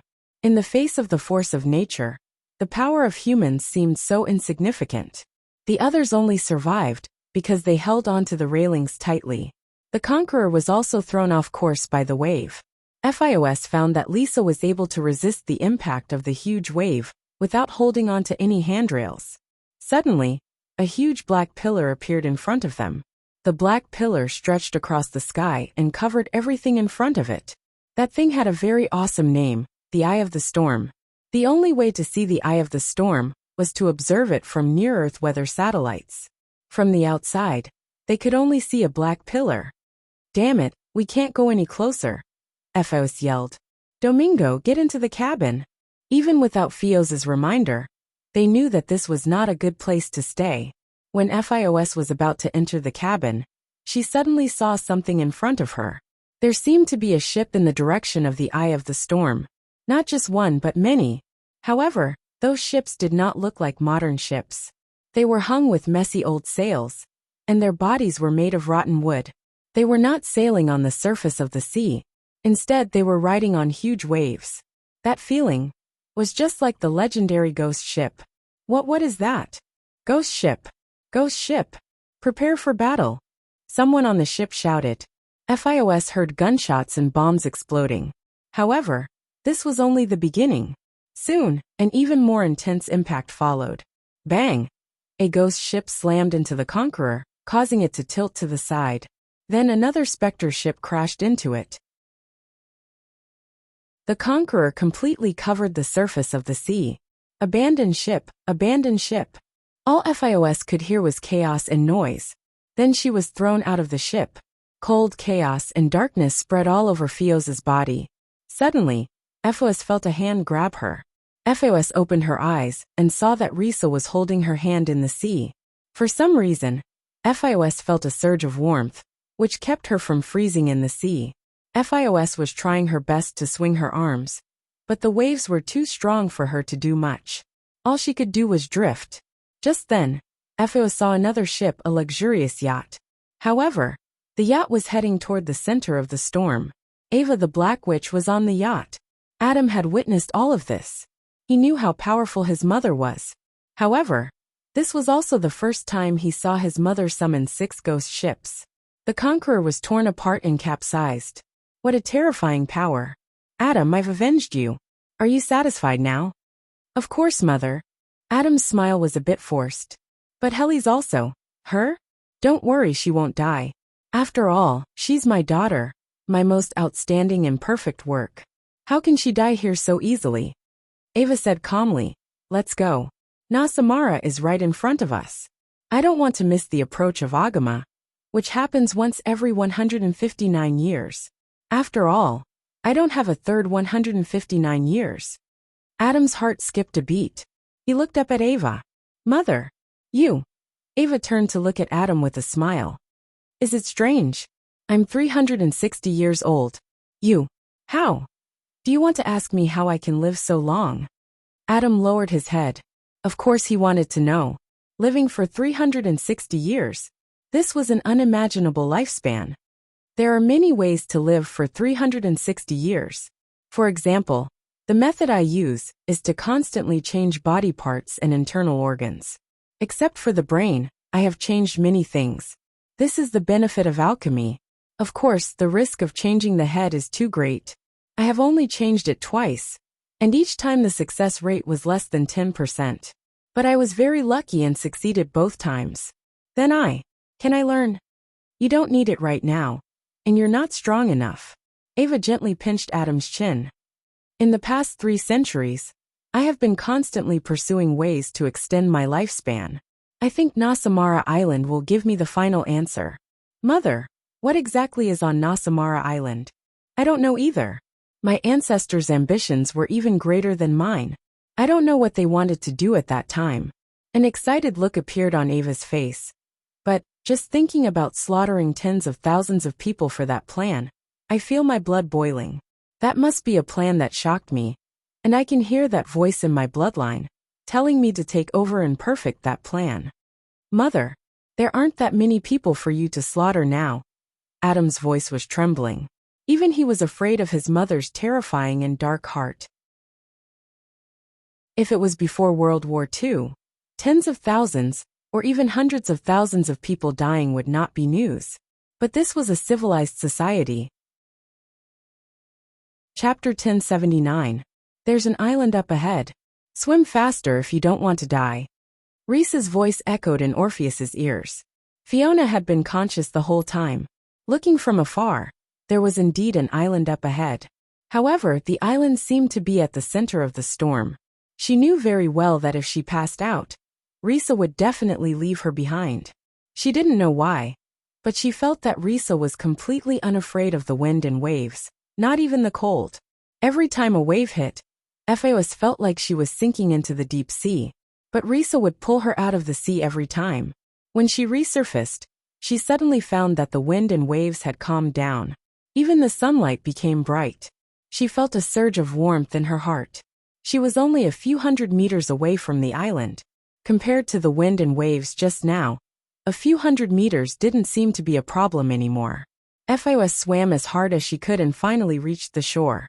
Lying on the soft sand, Ephios enjoyed the warm sunlight and the fine sand. She enjoyed the long-lost peace and the beautiful weather. Ephios suddenly thought of Risa and sat up abruptly. Risa slowly walked out of the sea, dragging a big fish that was as big as her. Why? Aren't you hungry? But we don't have a fire. Go get some firewood. For what? To make a fire. But how do we make a fire? You have an IQ of 158. Risa glanced at Ephios. Ephios was a bit annoyed. Let's see how you make a fire. Ephios collected firewood from the beach. Then she piled it in front of Risa. Then it was time to watch the show. She wanted to see how Risa made a fire. Risa came to the pile of firewood and snapped her fingers. The firewood was suddenly ignited. Fioz's eyeballs almost popped out. How did you do it? You want to know? Ephios nodded.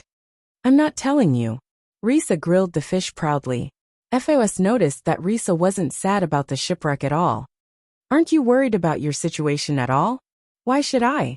Then you don't worry about your friends? Nope. You have no feelings for them at all? Well, a little but not too deep. Besides, if I can't die, they can't die either, Risa said matter-of-factly. You're really confident in them. But this is a vast ocean, and there's a superstorm outside. We're lucky to be able to survive. Do you think your companions will be as lucky? Risa glanced at Ephios. Are you sure it's because of luck? Earlier, I saw a ghost ship. That can't be real, right? Was it just a hallucination? Foyos had always been brooding over this. She felt that she was hallucinating, because she was on the verge of death. In fact, some experts and scholars had analyzed that the so-called ghost ships were illusions that people had when they faced huge waves. Fios did not know if what she saw was real, or just an illusion. But that scene was very clear. It was so clear that Fios could still remember it even now. It's true, Lisa said indifferently. You're lying. There's no specter ship. Fine, you're right. Risa glanced at Fios, and did not argue with her. Alger was floating on the sea. Just then, a modified armed ship appeared in front of him. A ladder dropped down from the ship. Alger immediately climbed onto the ship. Uncle. Alger saw a dignified man standing in front of him. His uncle Channon Laidon was actually here. Who allowed you to act on your own? Uncle, the Laidons have been hunting the Black Witch for 3 centuries. This is the first time we've been so close to her. You shouldn't have let ordinary people get involved. Channon Laidon's eyes were like torches, and he had a cold aura around him. Domingo is with me too. I'm even more worried because of him. That kid has too many thoughts, Channon Laidon said. Domingo is my friend. Your friend won't lead you to your death. We found the Black Witch's whereabouts, so we immediately followed her after informing you. Are you sure the Black Witch is heading toward the center of the storm? Yes, I'm sure. I saw her ship enter the storm with my own eyes. She even used magic to sink the pirate ship that carried me. Pirate ship? Yes, the ship we rented sank in the storm. Then a group of pirates rescued it. Of course, those pirates aren't good people either. Just then, a crew member hurried over with a pair of binoculars. Boss, there's a drowned person ahead. Channon Laidon took the binoculars and saw a person lying on a swimming ring in the raging sea. He held a bottle of wine in one hand and a barbecue in the other.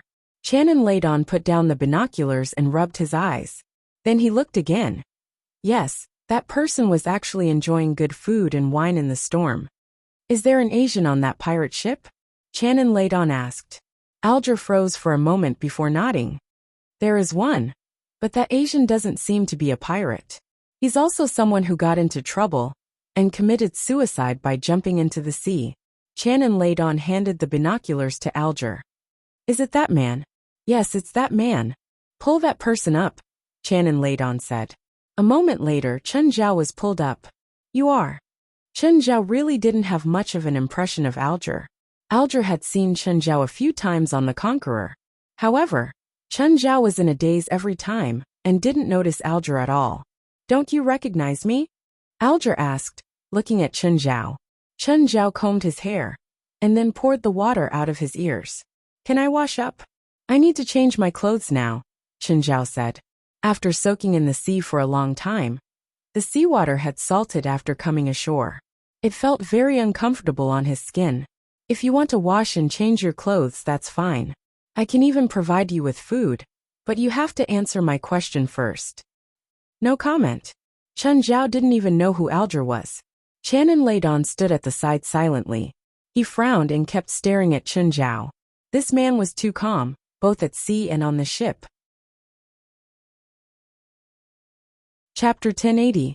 UCLA Professor Chen Zhao. Chen Zhao rubbed his forehead. He wanted to jump into the sea again, because his seasickness was starting to act up again on the ship. One of the subordinates checked, and then nodded at Chanin Layton. What's wrong? You don't look well. Alger's expression darkened when he saw Chen Zhao board the boat. You don't look well. Seasickness. Air. Chen Zhao rubbed his forehead. Alger and Chanin Layton were even more certain that Chen Zhao had nothing to do with the pirates. After all, a seasick person couldn't become a pirate. The waves grew stronger. Chen Zhao's head sank, and he fell to the ground. When Chen Zhao woke up again, he found himself lying in a cabin. The sun was bright outside the window, and the ship stopped shaking. Chen Zhao looked at the time. He seemed to have slept for 2 hours. He walked out of the cabin and onto the deck. Chen Zhao found that the ship was parked a few hundred meters away from an island. Chanin Layton was making arrangements to land on the island. Chen Zhao looked at the island. It was huge. Mountains stacked on top of each other, and blue shirts covered it. Seagulls soared in the sky and the water was blue. But when he turned his head, he could see a layer of dark clouds outside. The island seemed to be covered in a storm forever. The inside and outside of the island were 2 different worlds. You're awake. Alger glanced at Chen Zhao, who had walked out. Where is this? Alger frowned.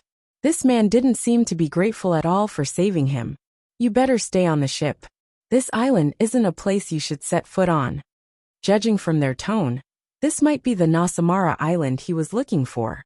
They seemed to know of Nasamara Island's existence too. However, he didn't know who they were. Why were they looking for Nasamara Island? I refuse. I want to go on the island. There must be treasure on the island. Don't think about taking it all for yourself. Alger sneered. Even if there really is treasure, how much do you think you'll get? They all had guns, and there were many of them. No matter what, Chen Zhao wouldn't get anything. Chanin Layton glanced at him. If you want to come, then come. If you encounter danger, don't expect us to save you. The thing I'm least afraid of is danger. Otherwise, I wouldn't have gone to sea. Haha. The danger here isn't as dangerous as you imagine. Even the most violent seas aren't as dangerous as the things on this island, Alger said. Everyone boarded the raft and reached the shore. Chanin Layton's men found something. Boss, someone started a fire here before. There are still sparks on the charcoal. He should have left not long ago. Chen Zhao glanced at the grass in the distance and rubbed his forehead. Fios and Rissa were hiding in the bushes. They immediately saw Chanin Laidon and Alger's armed ship, so they hid immediately. Fios wanted to scream, but Rissa covered her mouth and dragged her into the bushes. This group of people came with ill intentions. But Alger is inside, and so is Mr. Chanin, Fios said. Why didn't you let me scream? Didn't you notice? They're all armed. They don't look like normal people. Who do you think their guns are for? You pirates, of course. What a joke. Without any communication, how did Chanin Layton know about the existence of the pirates? Rissa analyzed calmly. It's clear that they were prepared and definitely not for us. It's most likely that Alger is Chanin Layton's sentry. Mr. Chanin Layton is a billionaire. Don't think that everyone is as cruel and evil as you pirates. Don't be naive. At least 5 of the armed men behind Chanin Layton are internationally wanted criminals. Nonsense. Do you see the man with the wolf tattoo on his arm? Do you remember the bombing suspect in New York Square? Hearing Rissa's reminder, Fioz's brain started working rapidly. As a genius with outstanding intelligence, she had her own way of thinking. If not for Risa's reminder, Fios might not have accessed the storage in her brain. But after hearing Risa's words, Fios dug out a deep memory. It's him. Looks like you're not completely stupid. You finally remembered. Don't keep belittling me. I'm only 1 point lower than you in the Mensa test. A point lower is still a point lower. Moreover, I took the test when I was 5 years old, while you took the test when you were 10. So, the difference in our intelligence isn't just a point. We're not even on the same level. It was the first time Fios had been so speechless. After a long while she finally said, IQ doesn't mean everything. Your IQ is higher than mine, but your EQ is too low. Low EQ? I just don't want to beat around the bush, Risa sneered. Risa could already see Chen Zhao in the group. Similarly, Chen Zhao also saw Risa. Both of them smiled knowingly. That Asian found us, right? Why didn't he say anything? Fios asked, confused. He's your accomplice? That's not right. He seemed to have been tortured by you on the ship. What's your relationship? Fios was really confused by their relationship.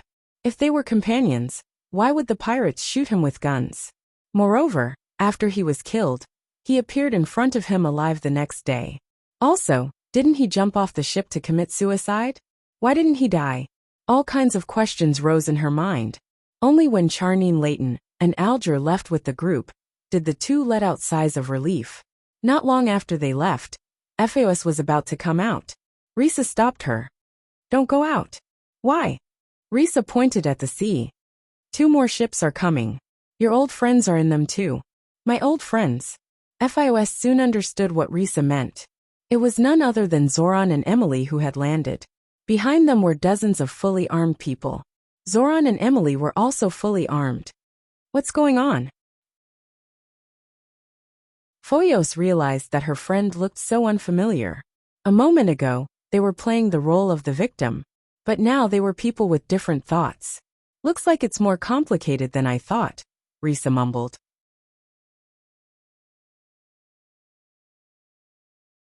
Chapter 1081. Charning Layton and Alger stopped. They also noticed Zoran and Emily's men behind them. Ah, Zoran isn't dead? Alger was also surprised. Originally, Zoran was the first to be washed away by the huge wave. Everyone thought he was dead for sure. They didn't expect him to reappear in front of them. And he even met up with Emily. You know them? Charning Layton asked. Friend. He doesn't look simple either. Alger was a little dazed. Zoran and Emily also saw the big team in front of them. Both sides had equal numbers and equipment. They were all equipped with some conventional weapons. Enemy? Charning Layton asked. I don't know. I'll go check, Alger said. He walked over to Zoran and Emily. Zoran, Emily, I didn't expect to meet you again. Alger, I also didn't expect to see you here. Zoran smiled at Alger and the people behind him. They were no longer as distressed and desolate as they were when they were kidnapped by pirates. Everyone was in high spirits, and their eyes shone with a sharp light. Alger vaguely remembered that they first met in the gym. Alger had received military training since he was young, so his body was very strong. Zoran, on the other hand, was the record holder of some fitness events in the gym. So Alger issued a challenge.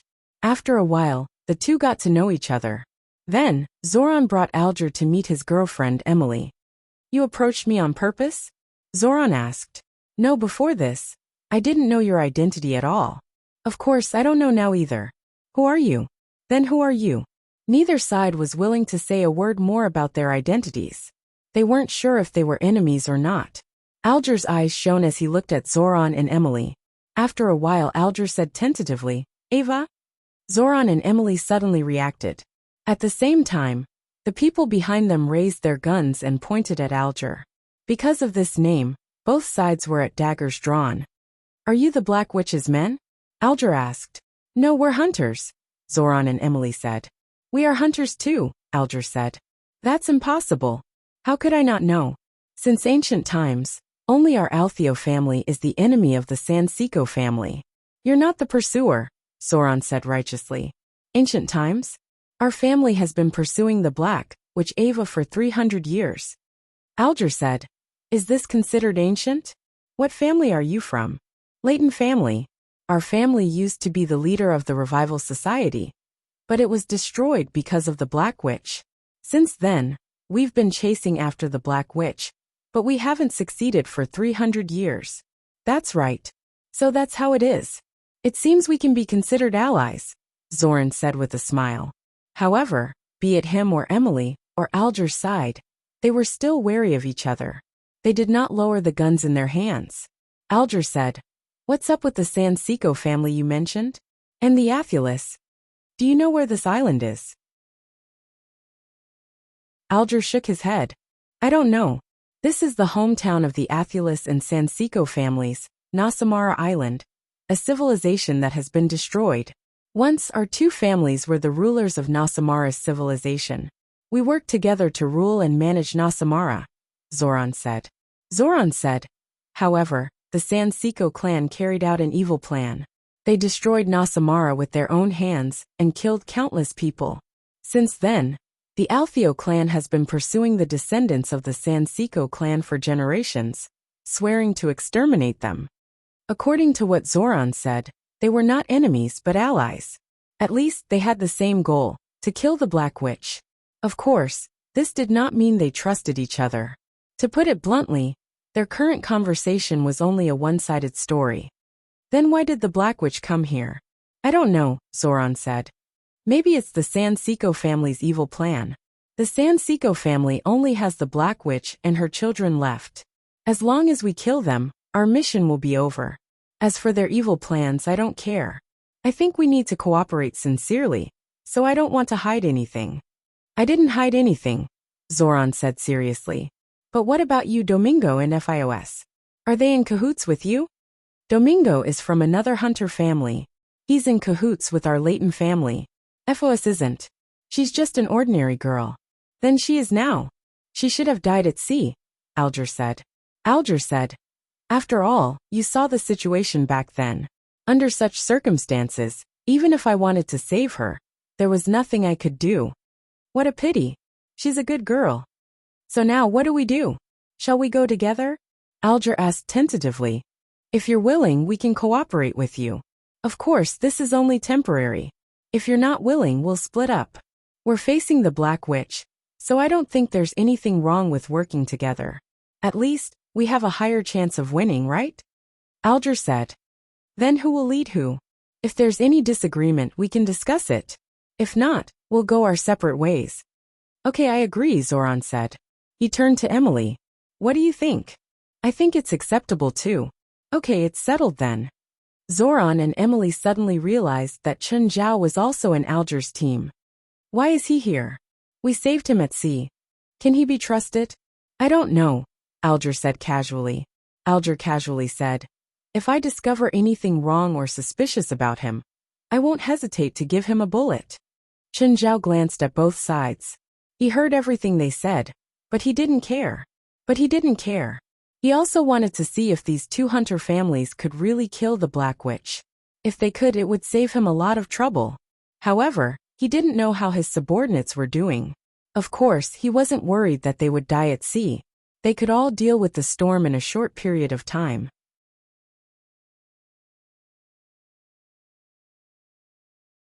Chapter 1082.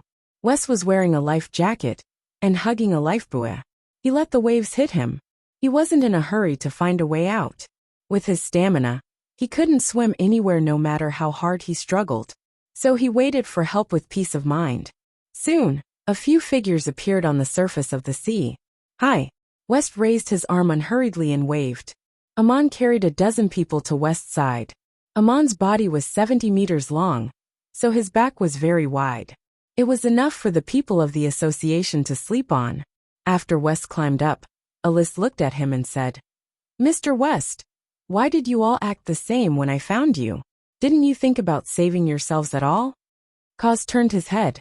Not long ago, when Amon had found him, he was also like West, lying in the lifebuoy in the sea breeze. He wasn't anxious at all. His team members were the same too. They didn't know that their boss was the same, so habits were really contagious. No matter what the situation was, they wouldn't panic. Even when others thought they were in a hopeless situation, they were still calm. Because I know you'll find me. Do a count and see if anyone's missing. Everyone's here except the president and Risa, West said. Then let's go around again and see if we can find Risa, Alice said. As for their president, they weren't worried at all. Since Amon had come to find them, it must be Chen Zhao's idea. So they didn't have to worry about Chen Zhao. Is Risa dead? She might not be able to make it. No, West said. The device she's wearing still has a signal, but it's too far away. I can't locate her. Everyone in the association wore a watch-like device. It could send location and heart rate data to others. Apart from Chen Zhao, it was because he didn't need it. It was also because the device couldn't measure his heart rate. But the data was sent through their own regional network and could be sent to each other. Locating them depended on satellite navigation. Due to the bad weather, the satellite navigation was affected, so they couldn't locate Risa. What do we do now? FIOS asked. Wait for someone. Lisa glanced at her watch, and everyone's vital signs were full. It seemed like they were all safe, but it made sense. If a newbie like him could be safe and sound, those old foxes would be even more so. Your pirate companions? Fiona's eyes flickered. She was starting to regret that she should have spoken up earlier. She would rather be with her former friends than with these pirates. I'm leaving. Don't even think about going anywhere, Risa said indifferently. You don't have the right to order me anymore. Your companions aren't here. Hee hee. Risa grabbed Fio's wrist tightly. Fiona tried to break free, but she felt a burning sensation on her wrist. Ah, what do you have in your hand? Let go of me. As long as you stay here obediently, you will not be harmed. However, if you dare to run, I guarantee that you will die a horrible death. Are you sure your companion is still alive? They would have died in the storm if they wanted to. They are still alive. I can guarantee that. After all, even you and I are alive. There is no reason for them to die at sea. FIOS did not think so. She believed that the reason why the two of them survived was because of their good luck. It was all because of their good luck. However, no one dared to guarantee that they would be able to survive the raging winds and huge waves. What they were facing was a murderous wave. Facing the force of nature, no one could guarantee that they could survive. At this moment, a person dragged his heavy body out of the sea. Fio's eyes lit up. Was it Domingo? Ignoring Reisa's objection, FIOS rushed out of the bush. Domingo! Domingo was surprised to see FIOS. FIOS was still alive? It was really unexpected that she could actually survive in that kind of situation. Just then Reisa also came out. Domingo, who was walking toward FIOS, stopped and looked at Reisa in confusion. FIOS, why are you with her? I was kidnapped by her. Reisa stood where she was and looked at Domingo. You're not an ordinary person, are you? I don't know what you mean. Domingo narrowed his eyes and looked at Lisa. He was trying to figure out what she meant and her intentions. You have calluses between your thumb and index finger. That's from holding a gun for a long time, Reisa said. You've had professional military training for a long time. FIOS stopped and looked at Domingo with a confused look. Domingo, you and Alger are together? She remembered that Domingo and Alger had a close relationship. This caused Fiona to have doubts as well. Her mind was in a complete mess right now. His few best friends seemed to have become so unfamiliar. Together, we can only say that we know each other and know each other's background. At this time, Domingo did not hide it anymore. He took the initiative to say, my family and his family are allies, but my family has been declining for a long time, while the Leighton family has always been prosperous. I shoulder the mission of revitalizing my family. Aren't you afraid that I'll tell everyone what you're up to? FIOS asked a stupid question. Did you really pass the Mensa test? Reisa rolled her eyes. Domingo smiled at FIOS. Do you know why I've been pursuing you? Why? Because of your mother's business, of course, my little princess, Domingo said with a smile. He looked very calm at the moment, as if he had been holding the words in for too long. So much so that he said it without any hesitation. I want to get your mother's wealth through you, and then use it to revitalize my family, Domingo said. You could keep pretending. Why did you stop now? First, I have my own plan. You're just a backup plan. Second, Domingo grinned. I can do it without you. As long as you give birth to my child, the plan can still go on. You're not necessary. Chapter 1083. Stupid woman. They say that women with big breasts have no brains. You're a typical example. I really don't understand how you passed the Mensa test. Lisa was full of disdain, especially towards women with bigger breasts than her. She was full of hostility. Of course, most adult women in the world were her enemies. Did I say anything wrong? Obviously, he doesn't want to have a relationship with you, and then have a baby with you, Risa said, rolling her eyes. You mean he wants to rape me? But it's against the law. God, how stupid can this woman be? Risa yelled. He's not just going to rape you. He's going to detain you and make you have his baby. Efeos felt sick to her stomach. She looked at Domingo in disgust. Domingo, I didn't know you were that kind of person. There are many things you don't know, Domingo said calmly. But as long as you're willing to cooperate with me, I can treat you well. Even if I die, I won't do what you want. Do you think you have the right to choose? Domingo said calmly as he strolled toward Fios. Don't come any closer, or I won't go easy on you. Fios picked up a stone from the ground. What a sad old woman. Risa curled her lips. Did you just call me an old woman? Fios was furious. She could tolerate Lisa repeatedly provoking her, and she could tolerate Lisa calling her stupid. But she couldn't tolerate Risa calling her an old woman. This was something that absolutely could not be tolerated. It was the same for any woman. You are an old woman, Risa said proudly. Flat-breasted. Fios stared at Risa with her teeth clenched. Sure enough, only women knew the weaknesses of women. Risa was also furious. What she cared about the most was being called flat. I'm just young and haven't developed yet, Risa said. It's a symbol of my youth. Ha! I was already a B-cup at your age, Fios said proudly. Fios said proudly. Do you know normal girls have at least A+ or B breasts at the age of 12 to 14? But you don't even have a dash. Are you sure you're not mistaken? Haha. Domingo realized that he was being ignored. The two women seemed to have forgotten about him when they were arguing. You two, shut up.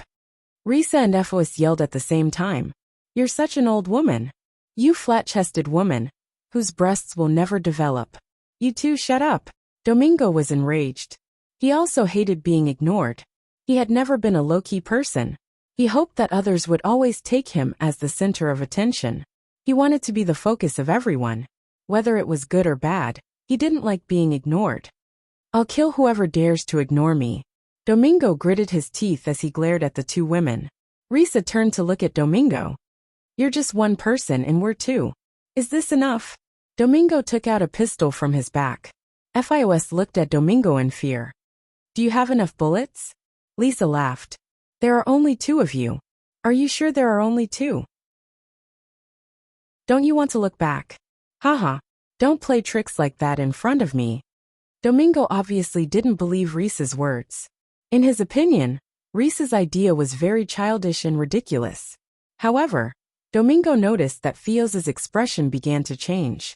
From fear to surprise, and then to surprise. Domingo thought he knew Fios very well. Even though she had a high IQ. She was smart. But she had always been naive, because she rarely interacted with others. She couldn't act like this. Domingo turned around, and saw a dozen people on the shoreline. Pirates. Not a single one of these pirates died. Domingo turned around, and ran without thinking. He didn't think that he could deal with so many people. Moreover, these people killed people like flies. They were vicious and merciless, and they had excellent weapons and equipment.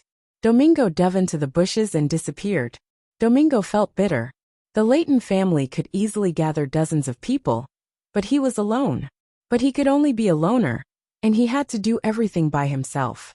If there was no comparison, there would be no harm. But precisely because of this comparison, Domingo's pride rose. One day, he would let those who looked down on him know how much of a failure they had been. West and the others came to Risa. He only glanced at the escaping Domingo. Why didn't you stop him? He has a gun in his hand. Lisa looked harmless. However, everyone in the association knew that Risa was an absolute little witch. Gun. Is that thing a threat to Lisa? In the association, apart from Chen Zhao, Risa was the only one who could be completely immune to normal guns. The mechanism of using a gun was to hit the end of the cartridge and trigger the gunpowder inside.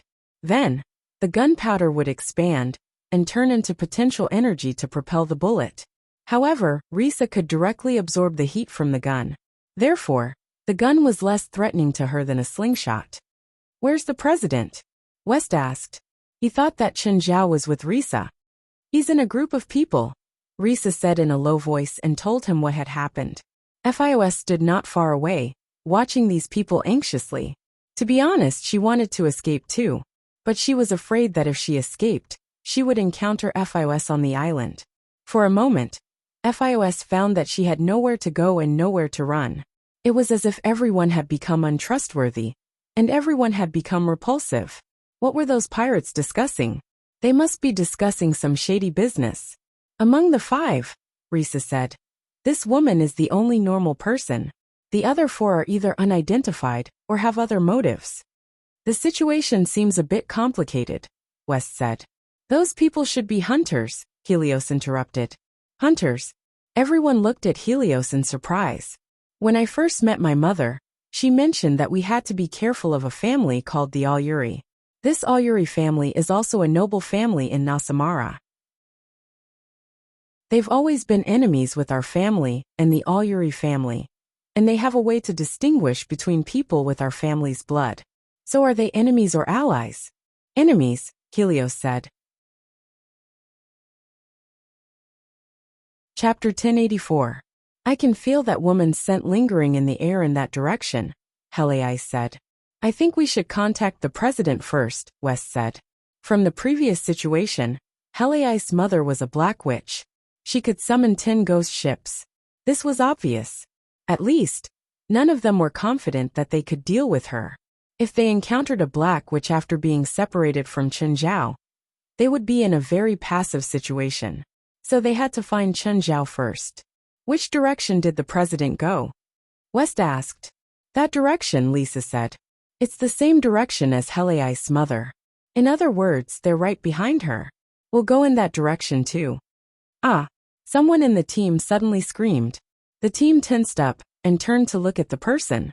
Half of the person's body had sunk into the ground. Frowning, Channing Leighton had someone pull the person out of the ground. However, when the person was pulled out, the hole in the ground attracted Channing Leighton's attention again. Because it seemed to be empty below, Channing Leighton looked into the hole. There wasn't enough light, but he could still see clearly. There were countless skeletons buried below. There were adults and children. There were probably hundreds of skeletons in the 10 square meter hole. Channing Leighton discovered that there was a cracked stone wall at the edge of the hole. There were broken stones under the wall. The back of the wall should be empty. Go down and take a look, Channing Leighton said. One of the subordinates put on a searchlight hat and jumped down from the zip line. The subordinate glanced at the countless skeletons under his feet. With each step, the ground would creak. Go in that direction and try the wall. Channing Leighton stood above and ordered the subordinate. The subordinate came to the wall and knocked on it with his hammer. A hollow sound came from the wall. Boss, it's empty behind. Knock it open, Channing Leighton said. The subordinate increased his strength and knocked the wall open. Pieces fell off layer by layer, revealing a tunnel. Boss, it's a tunnel. It's very wide. Should they go in and explore? Channing Leighton was hesitant. Alger, go get Zoran and Emily. We need to discuss this with them. Soon, Zoran and Emily came over. Did you find anything? See for yourselves. We discovered this. This seems to be the passageway to the ancient altar. I didn't think that you would be able to find this passageway. Zoran was somewhat surprised. What ancient altar? This ancient altar is the altar used by the massacre. And the direction we are heading to now is the ancient altar. In other words, the Black Witch's destination was the ancient altar? That's right. My ancestors have been studying the Saint Siko clan's plans for generations, but they have never found any useful clues. However, we feel that the Saint Siko clan might have left something in the ancient altar. Then which way is faster to get to the ancient altar? Channon Leighton asked. The passage to the ancient altar is a passage for the nobles. Of course, the path below is faster. However, according to the family's records, this path is not that safe. Some of the traps were set up to prevent intruders. I don't know if these traps are still in use after thousands of years. These ancient traps are nothing to worry about, Chanin Ladon said calmly. Also, it's best if we can stop the Black Witch from finding that thing in case something happens. So we have to get to the ancient altar as soon as possible. If we get the thing first, it'll be more beneficial for us. What do you think? I agree. Zoran and Emily both accepted Chanin Ladon's suggestion. Everyone entered the ancient passageway in a single file. Be careful of that Asian. After entering the passageway, Chanin Ladon told his subordinates, if he does anything strange, shoot him dead.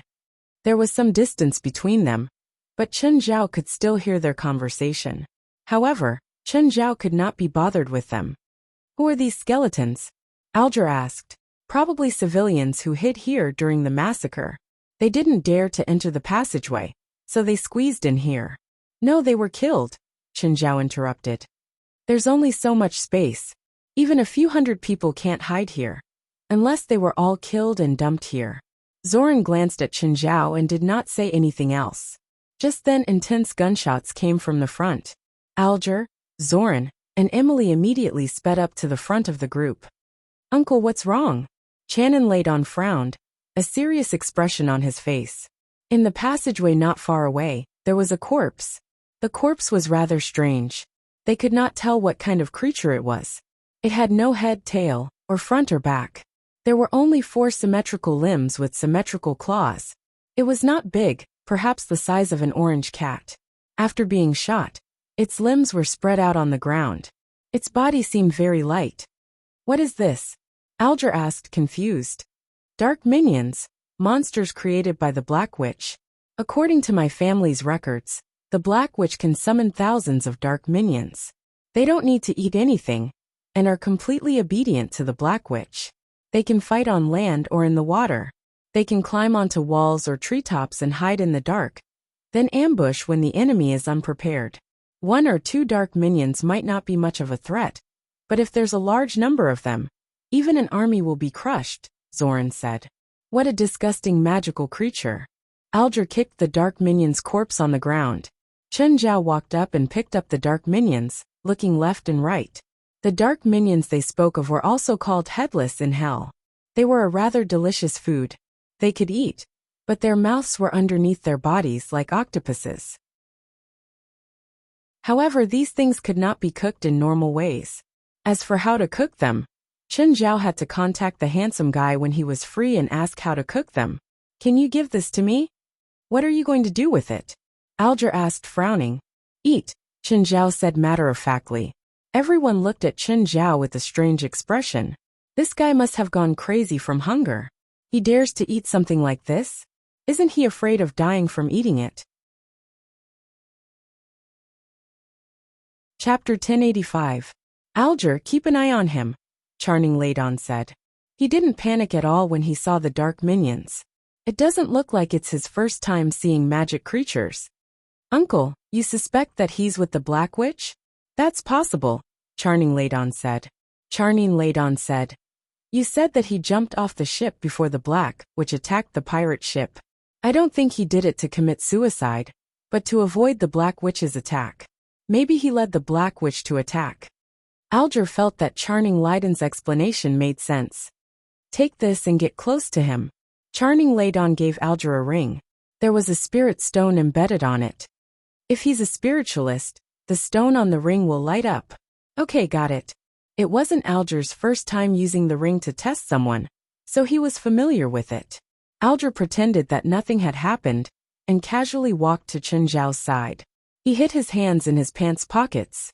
However, he didn't see the pocket light up for a moment, but it quickly disappeared. The spirit stone could indeed test someone's magic power, but if it exceeded the limit, it would self-destruct, just like an electrical short circuit. Alger took out his hand and secretly glanced at the ring on it. It didn't light up. It seemed that he wasn't a spiritualist. Since he wasn't, his threat was greatly reduced. Even if he was related to the Black Witch, it didn't matter. There were many damages along the way, but they weren't from the corrosion of time. They looked like they'd been damaged by some sharp weapon. Judging from these traces, a battle had taken place here. Or maybe it was a massacre. The team would occasionally encounter a dark minions. Weird. Is the Black Witch crazy? Can these dark minions be a threat to us if they're released one by one? Channing Laidon was confused. He turned to Zoran and Emily. What do you think? I'm confused too. First, how did she know we were in the secret passage? Unless she was the one who arranged for us to enter the secret tunnel. Channing Laidon's heart skipped a beat. He abruptly turned his head and searched among his subordinates for the one who had sunk into the ground. You are a traitor. The man abruptly raised his head to look at Channing Laidon. Then with lightning speed, he raised his gun and shot himself in the chin. Oh no, it's a trap. Aldra panicked. Let's go. We can't go anymore. We're already in the middle of the secret passage. We can only go forward. There's no turning back. Just then Chen Zhao suddenly said, I see. Everyone looked at him. What are you talking about? It's nothing. You guys continue. Chen Zhao finally figured out why the corpses at the entrance were acting strangely. At this moment, in the center of the island, the Black Witch Ava and her subordinates stood inside a huge ring-shaped altar. To the left of the ring-shaped altar was a huge lake. The lake was like a natural sapphire embedded in the center of the island. Master, the people from the Altheo family and the Laidon family have already entered the secret passage according to plan. A black-clothed woman came to Aiwa's side and said, then let's follow the plan. Aiwa said indifferently. Adam had been standing beside Ava in silence the whole time. He hadn't known Ava's plan before. But gradually he knew. The Altheo family and the Laidon family probably wouldn't even dream of it. They'd gotten his mother's whereabouts because his mother had purposely leaked it. It was to heavily injure them. Actually, it was a very simple scheme. But the effect was very good. That was to directly draw the lake water into the secret passage. At Ava's command, the barrier between the lake water and the secret passage's exit was immediately opened. Instantly, the lake water surged into the secret passage. Other than the lake water, many dark minions also surged into the passage. Dark minions could adapt to most environments. On land, their forelimbs could run very fast. In the water, they could swim freely. He had to admit that his mother's vicious methods were something even he couldn't compare to. But he was very glad that at least he didn't have to be enemies with his mother. Rumble, what's that sound? Channing Laidon asked, puzzled. At the same time, the airflow in the passage became very unstable, blowing toward the team in the passage. An ominous feeling rose in everyone's heart. Chen Zhao had already guessed it. He found a place with a handhold and grabbed the wall. What are you doing? There's water surging toward us, Chen Zhao said. What? Everyone paled in fright. But before they could react, the water was already rushing toward them. Instantly, the entire passage fell into chaos. Before it happened, Chen Zhao had already thought it through. The dark minions from before weren't there to attack the team. They were there to find out where the team was. If the team was too close to the passage, they would have a chance to retreat. Thus, he had to find out where the team was. Along the way, Chen Zhao realized that it was too clean. He thought of the bones in the deep pit when he'd entered. They hadn't been thrown down from above. They'd been in the passage when they were alive. Then, someone had let water wash them into the deep pit. Just then, something stuck to Chen Zhao's face. Chen Zhao pulled it down. It was actually a dark minion. This Black Witch was really meticulous. Just letting the lake water flow into the passage was enough to put them in danger. There were even dark minions mixed in the water. However, Chen Zhao realized that Channing Laidon and the others weren't just sitting there waiting for death. They actually had portable breathing apparatus with them. Moreover, their weapons could be used freely in the water. Of course, at least half of them were washed away the moment the lake water rushed over. The backpacks on their backs could actually spit out strong air currents to push them forward. Their equipment is really good, Chen Zhao thought. Channing Laidon looked back and saw Chen Zhao clinging to the wall. But he clearly didn't plan on helping. To him, Chen Zhao would definitely die. Without underwater thrusters or portable breathing apparatus, Chen Zhao didn't need the dark minions. The lake water alone could kill him. Therefore, he did not linger any longer and took the lead to rush forward. Seeing that the people who'd reacted had all left, Chen Zhao also started swimming forward. You're tuning in to the Li Mei's Wuxia Whispers YouTube channel. We're so grateful for your support. And don't forget to subscribe to join us on this incredible journey through captivating stories. Your generosity through donations truly makes a world of difference, as it's the primary source of revenue that allows me to expand and enhance this channel for you. Thank you from the bottom of my heart for being a part of this adventure.